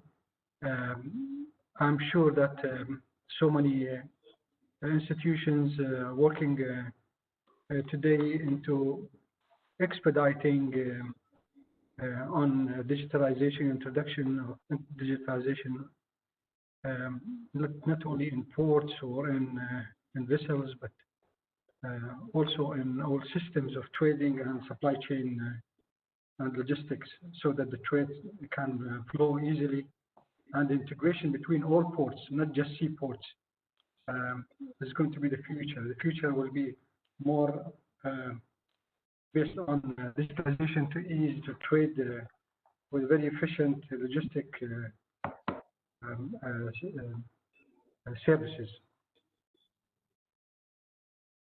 Okay. Thank you, Your Excellency. Right, we'll keep the questions rolling to Ali Shihab. There's a question from Nitin Mehta. How is digitalization helping KOTC in its day-to-day technical management of its vessels? Well, I think this has already been answered by Captain Abdul Karim before. So we are closer to our people. That's where we have to think. And where are we today? We are way much closer, and I think what mentioned by Captain Abdul Karim before is that actually maybe they are one step ahead of us. Yeah, I think so. Where you said that the control over the equipment operation on board the ship. I have to call you later and understand more about that. However, we know most of the things that we need to know about the ships, and we have a very much open line with our team. And now what is we find is the barrier is actually not the ship and the shore. For us to excel further, to use the technology to its maximum potential, where we see is that from the port to port, if I put my point correctly. So I'm developing my fleet, I'm developing my shore side, the individuals, the ships. We are all geared up. Okay, so what's the problem? Well, the ship has to go to the port. So there are agents, there are documentation, there are so many, like the health department, the immigration department, there's other chain of connections and services you are connected to, which are still in the maybe generation 0, and you are in generation 5. There has to be a synchronized development. Everybody has to resonate on the same thinking, on the same level. That's my reply. Yeah, that's very, very good. I'll move on now to Angus Frew. There's a question from Abhijit Bapat from Starboard Advisors. Is BIMCO working towards electronic bills of lading or accelerating them? And if so, how will they be executed, in particular in the oil and gas industry? So what's the state of play on electronic bills of lading, and how's BIMCO taking that process forward? Thank you. I guess I mentioned earlier very briefly e-bills of lading, and we have been, as a shipping industry, trying to develop these since the 1990s. But as I mentioned, standardization is such an important thing if you're going to have a global system. And what we've really seen is a number of proprietary systems developed, but not a standardized approach. We are now seeing that standardized approach, and we're supporting a new body which is called the Digital Container Shipping Association in their drive to create a standard paperless bill of lading. And their membership is 9 of the largest container liner companies. As we say, there has historically been a very low uptake in e-bills of lading. The pandemic has forced some to adopt, and we've seen an accelerated adoption, really because ports cannot be gated out. Cargoes can't be gated out of ports because the paper is stuck elsewhere because it hasn't been able to get there via DHL. And I think what was really interesting was that the Digital Container Shipping Association have estimated that for the containerized industry, there could be as much as $4 billion a year to be saved if there was a 50% adoption of e-bills of lading by 2030.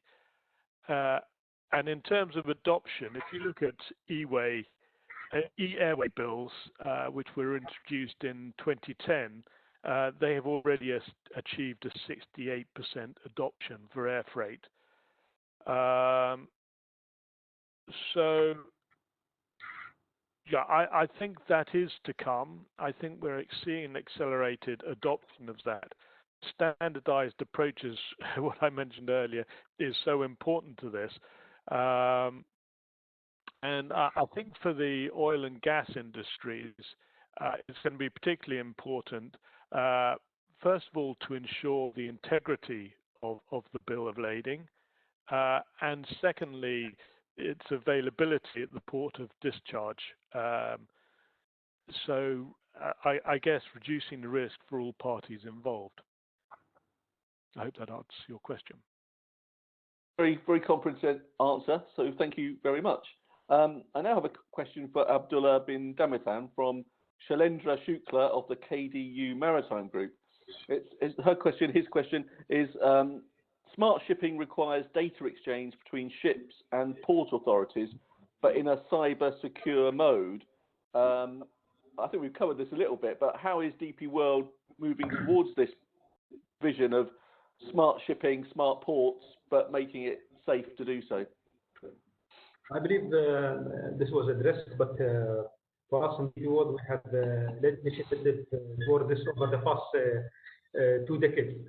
As I mentioned earlier, when we started digital exchange of information with EDI messages with the shipping line, our forces by trade today also connect all supply chain enablers, and information is exchanged in a very secure real-time basis to move goods. So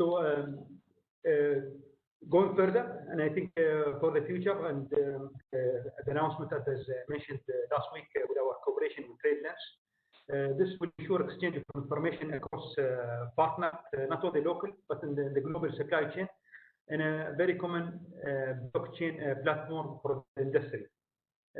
So I think this is the way forward for us in DP World, and connecting with the other partners and with these tools like the blockchain will help definitely speed up the exchange of information in a very secure manner.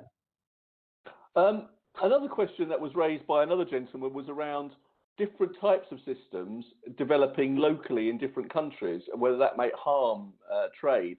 At DP World, I mean, how do you see the global standardization process, and are there some issues there that you think need to be addressed? I mean, these are one of the challenges that we definitely face, to be honest. We will continue to see these bringing standardization to the systems together is a challenge for all of us, the industry, but hopefully we'll be able to overcome these systems. So integration between the systems is something we have faced in the past.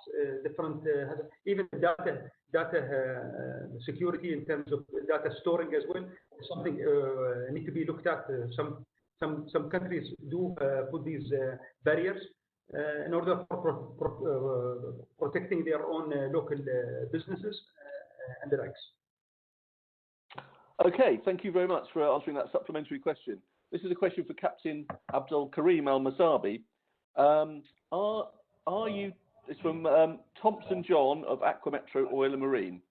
Are you tracking fleet activity by digitalisation and leveraging data from onboard sensors? If it's yes, is it helping you to optimize vessel performance and improve predictive maintenance? Yes, as I mentioned earlier, Clive, and one very important initiative that we have in the past is the fuel management system, which have saved us almost like 23% over the past 5 years. So 23% annual saving of fuel. I mean, you appreciate that the fuel is one of the biggest elements in terms of cost on this vessel. The smart ship solutions as well, it gives you real-time readings of all your machinery, engines, and real-time tracking of the vessel. Very important element of this real-time tracking is the weather routing as well. So it can anticipate the weather, it can tell you where to deviate and how to maneuver. Also, it gives you information about the port that you are calling as well, and what is the situations in the ports, and whether you need to speed up or to slow down. All of these today is available to the superintendent, to ship management staff on the office on a real-time basis. And this will be rolled out across the whole fleet. The fuel management system is already rolled out. The AI, the smart ship, is already on 2 vessels now, trial, and now we are going to roll it out across the whole fleet. So yes, it did help, and it helped a lot as well. Okay, well, thanks for that answer. Now it's a question for Dhruv Kotak, and it's a question from a gentleman, Khalid Khan. How can JM Baxi Group play a role in improving the digitalisation of global maritime infrastructure based on their experience of developing systems in India? I suppose this is what are you looking to sort of expand or to sort of share your experiences and best practices with others? Or maybe perhaps to flip that round, what are the best practices that you think others can learn from you? I think, first of all, I'm not sure whether we are best suited for all nations. I think, what we've rolled out, whether it's port community systems in India or terminal operating systems in India, on the technology side, what we have done, or even for that matter, ship agency solutions. So what we have set up in India in terms of technology for end users, it works a lot for developing countries. So I think rather than maybe just put the world in one single brushstroke, I think companies like ourselves and technologies that we create can be very much applied in developing countries. I think countries in Africa, countries in some parts of Southeast Asia, some other parts of South Asia. I think we have a stronger case to be made in some of these geographies. Also, some of our solutions end up being a lot more cost effective. We understand the economics of working in some of these developing countries. So what solutions we are able to put out there, are really affordable for a small agent. They're really affordable for a small port or a terminal operator. They're really, affordable for a small nation which can't afford a large, comprehensive community system. So I think rather than a global strategy, I think we would be more effective in, developing countries, developing demographies where affordability is also the key. So I think probably, maybe, Clive, that's what I think, how we would look to, our global strategy, so as to speak. Clive, you're on mute. One of the things I think you've seen most in the subcontinent is perhaps a shift away from paper documentation to digital. Is that true? And if so, are there lessons that can be learned from that sort of switch from traditional documentation to a new era, do you think? So I think, first of all, in India, one of the big successes has been the adoption of digital payments, right? So the digital payment adoption has been very far-reaching. I think the government is playing a big enabling role in India, where other governments can also, I think, take similar steps. So, for example, we're speaking about e-bills of lading, and I think to try and encourage what the Association of Container Lines and what they want to try and achieve in terms of e-bills of ladings, our government has taken a very strong initiative with our Reserve Bank and all the banks to get them to accept, first of all, a digital document. Now that's step one. And now the second step that they're doing in this COVID period is making it compulsory. So we're trying very hard, we're lobbying hard in India to make it compulsory, or it's mandated that you cannot have a physical bill of lading in India. Now that's not yet happened, but imagine if that happens. Imagine what that means for adoption in other parts. And if India can take the lead on that, it's a tremendous outcome for us. Same thing applies for something like delivery orders. So a simple thing like a delivery order, in India, we're trying to get that mandated. And it has to be electronically issued. There cannot be a physical issuance. Otherwise, it's not considered a delivery order.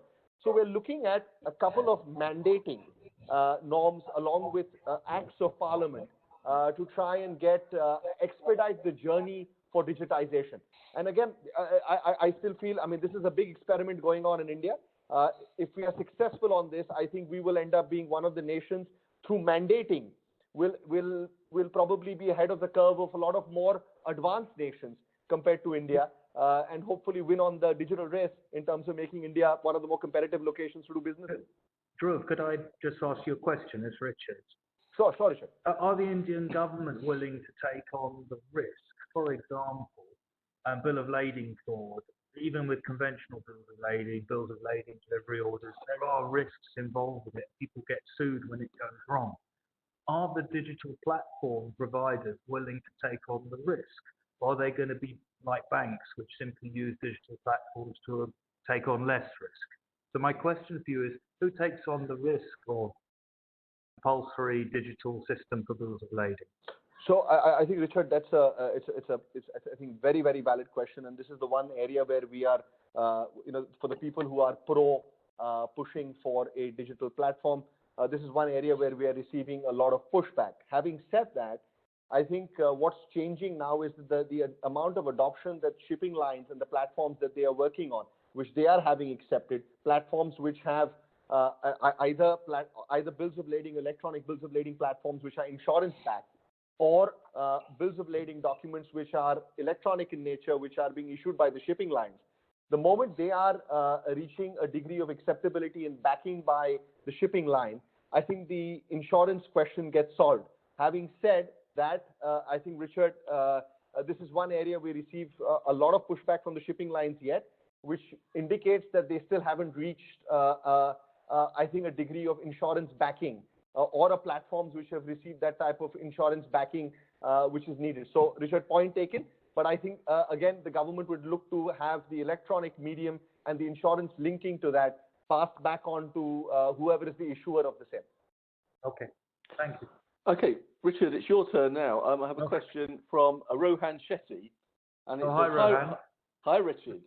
Will the concept of remote courts and arbitration result in widening of specialists as our industry is international as opposed to local or regional? The tendency locally has been to refer to specialist shipping experts. Will that change?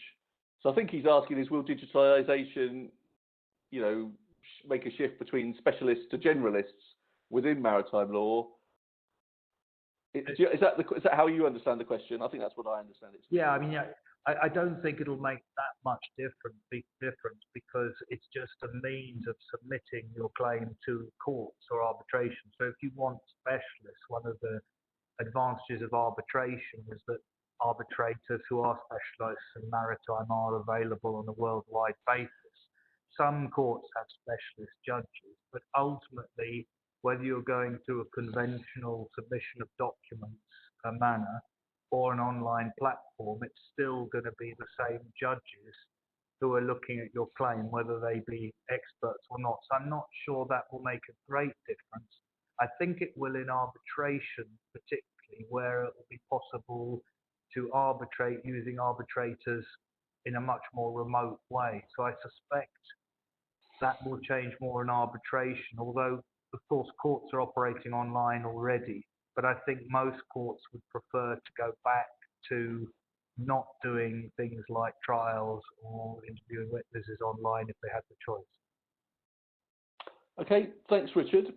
Now I've got a question for His Excellency Ahmed Al-Khoury, and it's from Vanessa Welsh, and it's really about how well prepared are we in terms of cyber security, and what steps are we taking governmental level, I presume, to ensure that all the digital platforms are secure.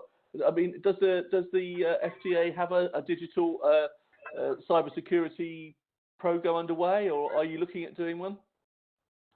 Well, we are looking into. We don't have actually for the time being, but we think that there is a need, there is a necessity for regulating digitalization as a whole.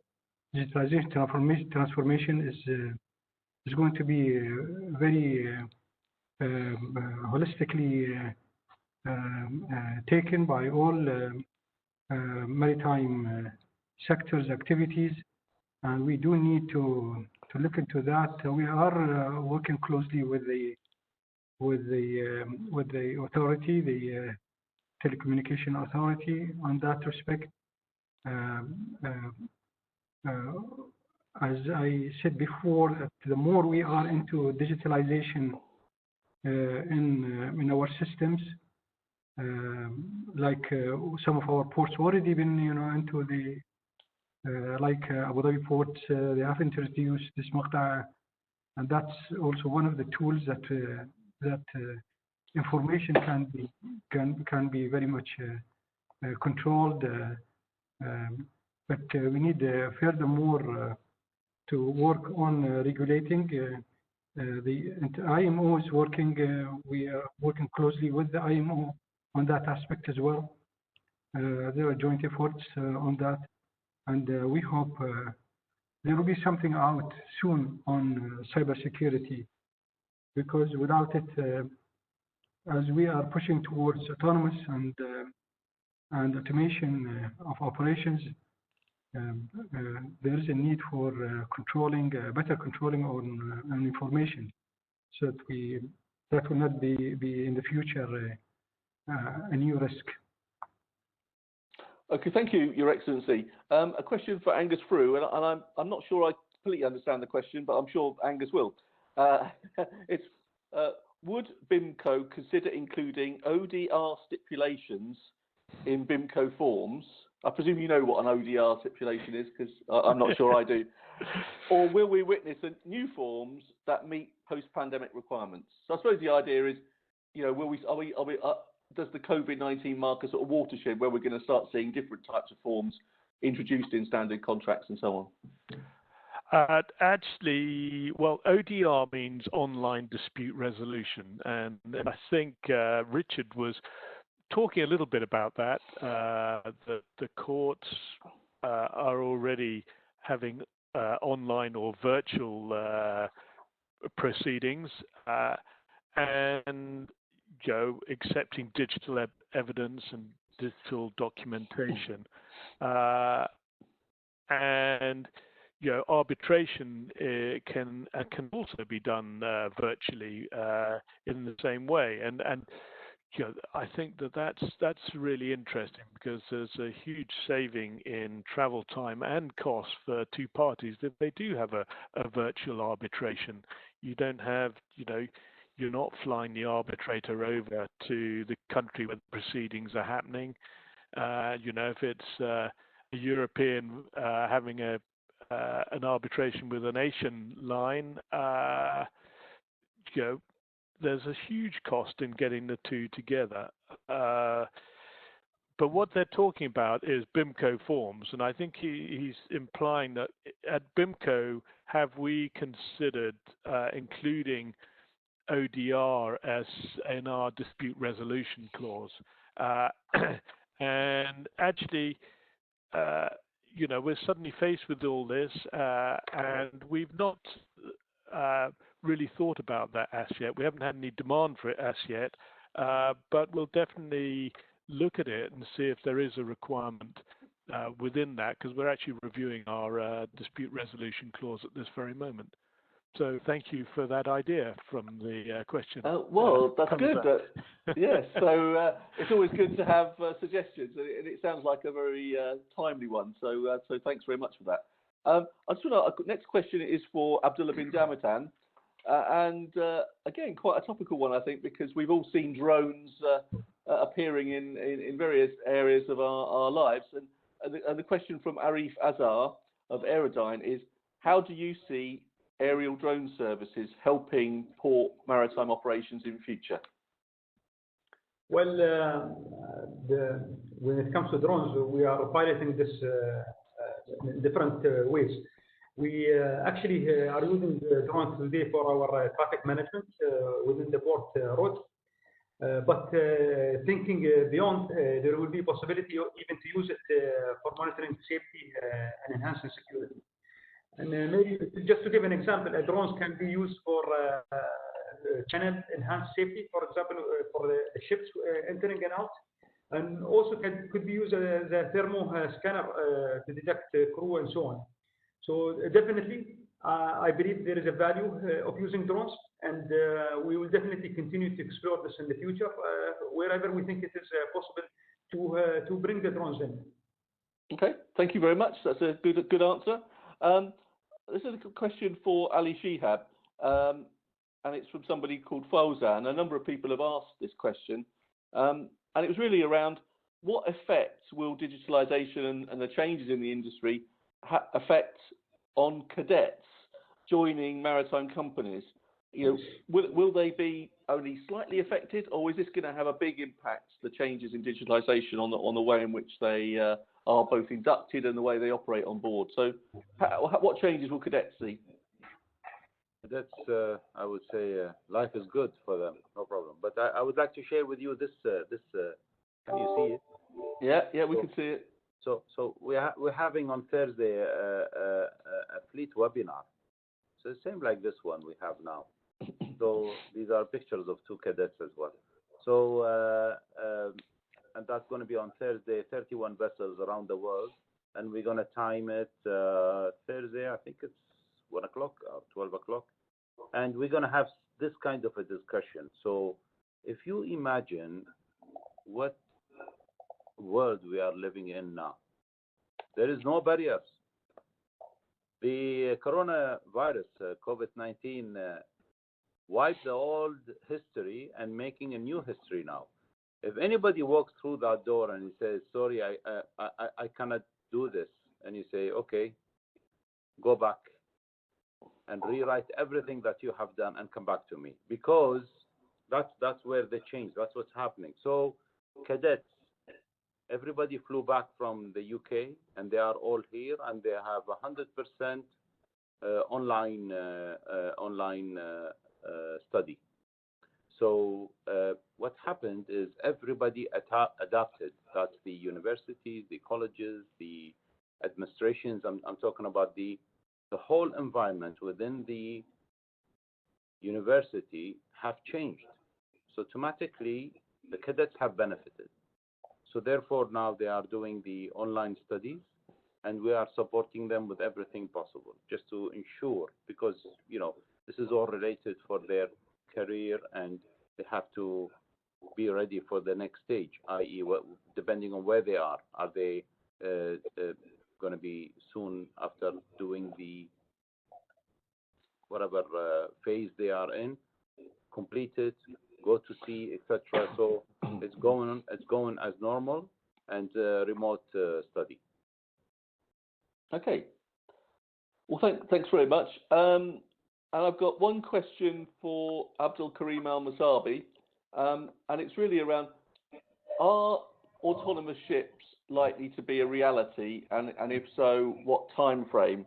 And that question comes from, I can't see the final chapter, but basically it's around autonomous shipping. Is this a pipe dream or will it be reality? I think in terms of being reality, nothing is difficult, and we have seen how we can monitor and technically manage a vessel from a distance. And being autonomous, I think it's coming, and few vessels have already been tested in the Baltic, in Norway. It's coming. Now, when, I can't predict when. It needs a major transformation in the whole regulatory framework, the way we are thinking. Again, it's about adaptation, rules, but it's definitely going to come today, because today, if you look, you can track your vessel, you can control your equipment from a distance, so you can actually manage and steer a vessel from a distance. Now, how reliable is the communication and how will the satellite communication will improve? That is the biggest major challenge today. We are moving in the onshore side to 4G, to 5G. God knows what we will reach, 10G or 20G. The offshore side or the sea side is still lagging behind in that aspect. So I think if the communication and the transformation in the digital communication aspect transform as fast as the onshore side, you will very soon see big vessels remotely operated. The biggest challenge with this aspect is the communication part. Ali Shihab, you have your hand up wishing to speak. So, Clive, just a question. Is autonomous mean totally unmanned?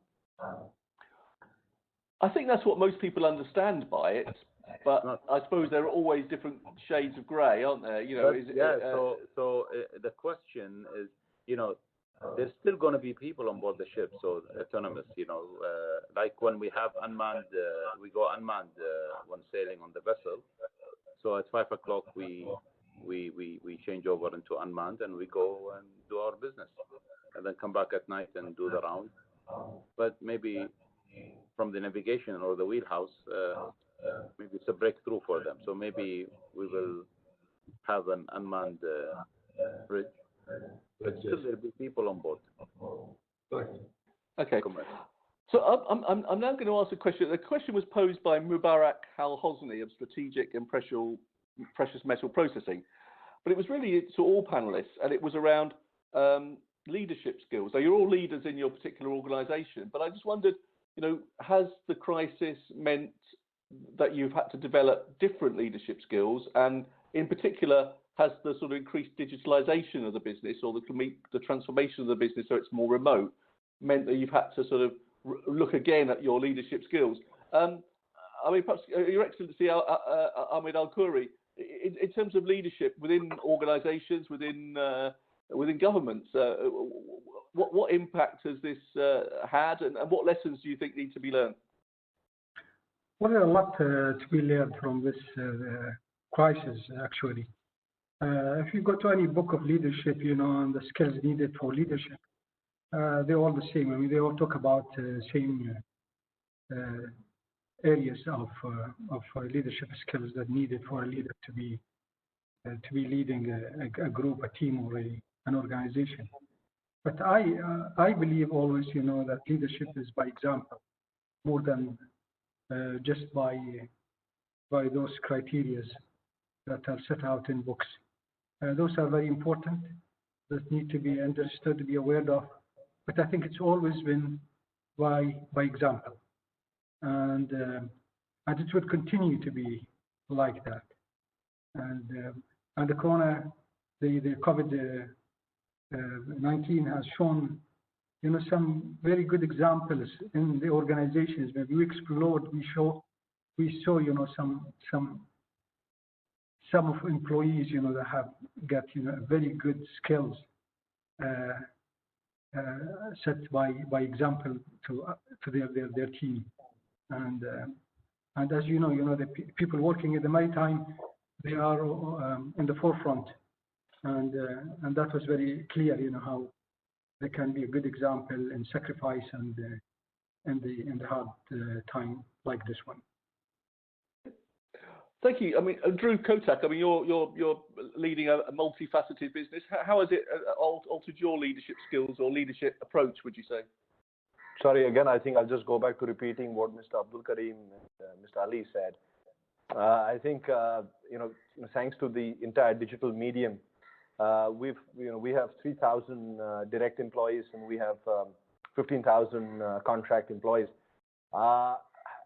I think I've been more in touch with all my colleagues now in the last 70 days than I have been my whole life. And I think the biggest learning is that, when I look at it as JM Bakshi, I was so busy in the past talking about, the infrastructure spend and how big my terminal is, how big my balance sheet is, what is the bond size issue. The fact is, I've realized I'm a blue collar company, and I'm proud of it.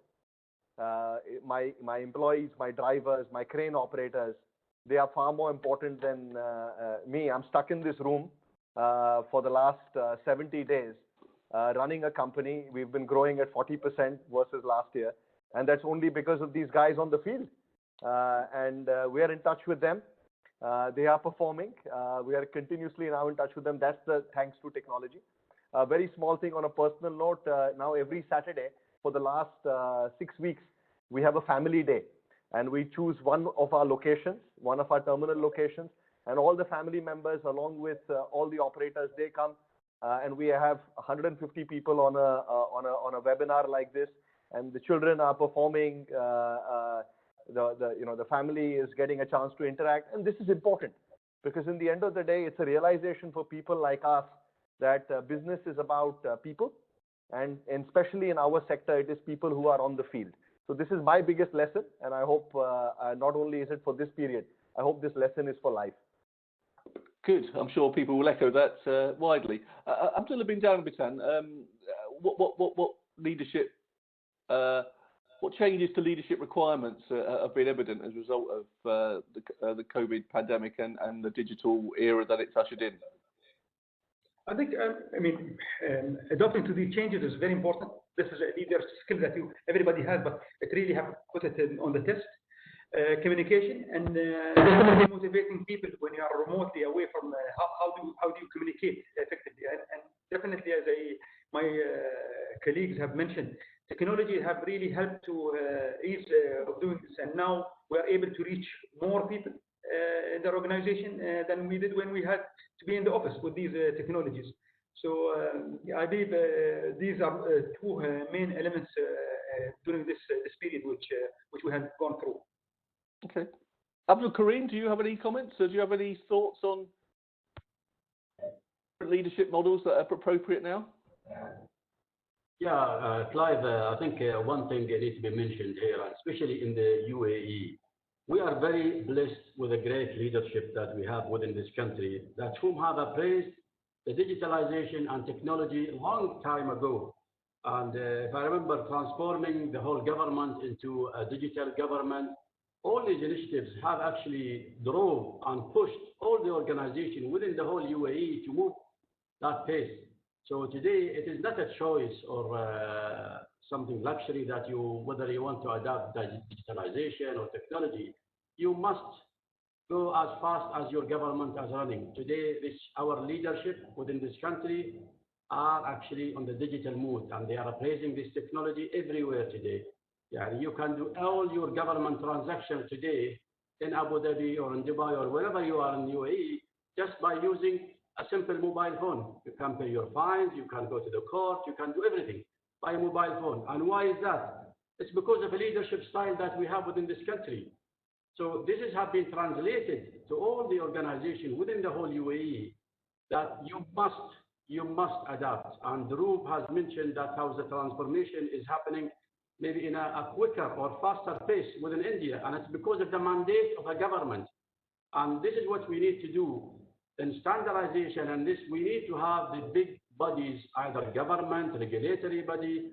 Those are the main drivers on how to drive and transform this whole industry. So it is about how we can bring the big influencers from governments, from regulatory framework, into the play of digitalization, and this can speed it up and basically just did what like Corona have done, expedite it by 5 and 10 of years. This is what I think of. Do you have any comments? I mean, you're as a CEO of a big shipping company. Are you a different leader now than you were, say, months ago?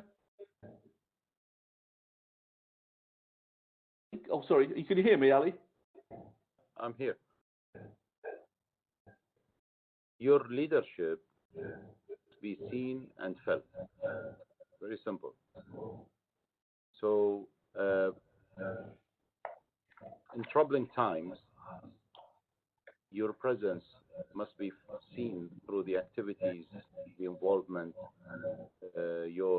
Sometimes people go and look for the leaders where they are, and they are between the people. They are down there in the field. Obviously, with the COVID-19, you cannot be in the field, but you will be in the virtual world. And we are creating all these different virtual worlds. And if we go back into how many hours and minutes and days that we've spent on, looking at the screen, and really, you can assess your leadership and the presence that you have done during that period. But also you have to weigh the results and see, and is it really cascaded down into that individual who's opening the valve or pushing the button? There is a lot of assessment into what we are doing and how we are being effective in our leadership. And really, this is a very, how can I say, is a very difficult learning curve that we are going through at the moment. And it's like, I don't know, it depends which seat you are sitting in, and whether it is a car or an airplane or a ship, and then whether you are turning a very strong turn or whether you're taking off in a very, how can I say, in a very sharp angle, or if you are a submarine, maybe you are taking a very strong dive. Depends on how you want to see it, but for every action, you can see that there was a result, and this is a very, very strong learning curve that we are doing, and you have to make sure that you're preparing the next line of leadership. This is, again, another important something that you have to make use of this period. You can be also as a leader, and all the time you are there in the front picture, in the front screen, and always being there in the front. But what about the others? Who's going to lead after you? All these things, this legacy that you have to leave behind, and that has to be handed over because it's your style, your thought. I was being complimented recently because we look after not only shipping, we look after all the LPG domestic supply for Kuwait, or the state of Kuwait. And this commodity is very, very sensitive during this lockdown period, because we had full curfew and we have partial curfew. And we have been complimented that we've done very well to ensure that all the consumers are receiving this very important product. And my reply was, this is what you gain from all this effort that has been done years and years before, and from all the previous leaderships and the people who worked in this field. And they really did very well, and that's where we are today, being able to ensure the continuity of the service. So coming back into the maritime industry, and that's where we have to make sure that the second line and the third line is there, ready, and also as much as we have benefited as an individuals and our endurance level and our capabilities, know-how and understanding, and how do you see the opportunities, you pass this kind of learning into the next generation. Okay, well, thanks, Ali Shihab. I think I'll bring the webinar to a close now by asking everybody one final question. We've covered such a huge breadth of topics here, and generally the tone has been positive. But I think one or two speakers have mentioned that there are some potential bumps on the road. And while I'm normally a sort of glass half full kind of person, I think perhaps I'll end by on a slight negative, which is saying, what would you see as being the one potential obstacle to greater digitalisation in the new normal, and what do you think needs to be done to address it? So I'll start with Angus Frew. Angus, what do you see as being the big potential issue that's perhaps looming, and what would you like to see done to address it?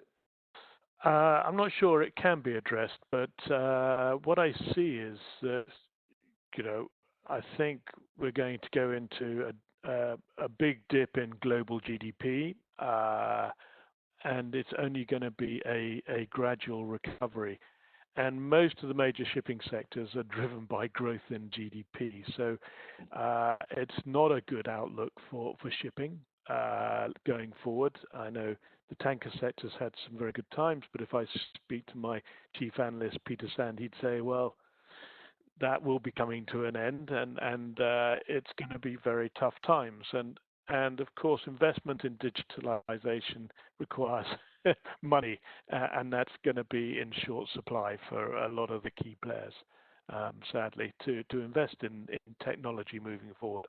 And just surviving for a lot of people will be, I think, the big issue over the next year or two. Okay, thank you, Angus. Your Excellency, Mr. Al-Khoury, what do you see as being the key potential hurdle that needs to be overcome? Well, I don't think for us in the GCC countries, speaking of UAE in particular, we are very much advanced in digitization, and the community and the new generation is very much well prepared for the next new normal, I would say, after Corona. However, there are some challenges, of course, when it comes to maritime, because maritime is governed by international law, and that needs to be very much. There are a lot of work need to be done on regulations from the IMO side. There are certain areas of digitalization that need to be more like mandatory, other than just a left for any country or any company to introduce or to adapt to. I think the regulations will be for a while when it comes to maritime, but locally here, and we in UAE, we don't have such a problem. If there's a problem, then that would be from investing in our ports and bringing them in to a more smart ports. But on the other side, the vessels are behind, and that would be a threat to our ports, because you want to get into automation, and the vessels are not coping with that trend. But hopefully, that would also speed up internationally from the business perspective. However, IMO need to have a more role in this, and we here in FT are working very closely with them and following what's going on and attending all the technical meetings that are going on in that perspective. Okay, thank you very much. Richard Briggs, I think you referred earlier on to wrinkles. What do you think the wrinkles could be, and what needs to happen to smooth them out? We heard a little bit from everybody about leadership. Leadership, of course, is carrying the people who you're trying to lead with you. And I think in the maritime business, this is mainly done by investment in technology and, of course, training to make sure the people in the organisation are carried with you. In the legal business, which is a wider business, it's not just a business, it affects everybody who uses the legal system. I think there has to be a more effort to carry everybody with them, a more effort to honestly address some of those wrinkles instead of pretending they don't exist.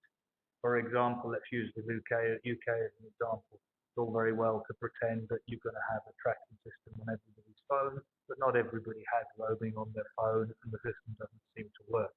So there are many examples certainly in the legal world, where there's a pretense that things work where they don't always. And I think those sort of issues need to be addressed if we're going to carry everybody towards a new digital knowledge. Okay, thanks, Richard. Ali Shihab, what do you see being a potential blocker to greater use of digital tools? Keep walking. Simple. Keep walking. Keep working. Okay. Walking. Oh, keep walking. Okay, keep walking towards the goal. Okay. Keep walking. Okay. So we don't want to stop walking. There's so much noise around us, and you get up and downs, and just keep walking. Okay. Target. Okay. Get it there. Yeah. Simple. And Drew, what message would you have around what could derail these efforts to accelerate digitalization? I think I'm going to make fun of myself first. So we're a 100-year plus company, and I think shipping is known to be a traditional business with a lot of legacy, right? So the problem is that you will see that within the maritime space, the biggest impediment is always going to be resistance to change, because you're going to feel like you're going to be out of a job. You're going to be feeling like your business is not going to function. So I think there's going to be a lot of resistance, cultural resistance, legacy-related resistance. And I think that's going to be very difficult to change, because the easiest answer you hear in shipping is that, this is how it's been done. This is how it's always done. So I think that's one factor culturally, I think, which is going to be an impediment. No, I'll add one drop. No news, good news. And I'm going to leave the final word to Abdul Karim. Abdul Karim, how do you see the future in terms of overcoming obstacles, and what do you plan to do to address them? Well, as Ali mentioned, you keep walking, and for us, definitely the digital transformation is a must. It is a necessity. It is a way of survival going ahead for us. The biggest challenge, as Dhruv has mentioned, is from my own perspective, is the organization culture and how we overcome the culture within the organization itself. And we do have a care of duty towards our existing employees and how we train them, how we make them embrace the new technology, and how we making sure that they have a secure job going forward with us. But in terms of our initiatives, this is definitely going ahead, and we have all the AI initiatives, we have the fuel management system going ahead, the CCTV, you name it. We do have great initiatives in terms of digitalization. The other part, I think, is the regulatory framework and the cyber security. That could derail if something majorly happened within the cyber aspect. And it could maybe shut down some initiatives from governments here and there, or from big organizations. That could actually does have an impact if it is not taken care of quite diligently. So this is how I see it going forward, Clive. Okay. Well, thank you very much. I think we've had a great session. I think we've flagged up a whole range of initiatives that have had a positive impact as a result of the crisis. We've also sort of highlighted some things that perhaps need to be kept an eye on, right from different leadership styles through to cybersecurity and and other issues.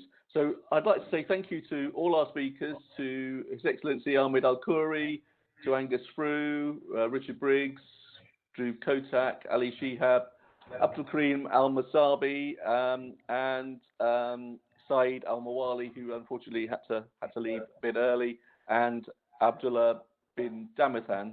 Thanks for all your contributions. Thanks also to our sponsors, Tamini Shipping, JM Baxi, Islamic P&I Club, and Emirates Maritime Arbitration Centre. Again, thanks for their support. Thanks to all the people listening online or watching online. It's great to have you with us, and I hope you found it an enjoyable and interesting experience. The next edition of the TMS webinar series will be on the 17th of June.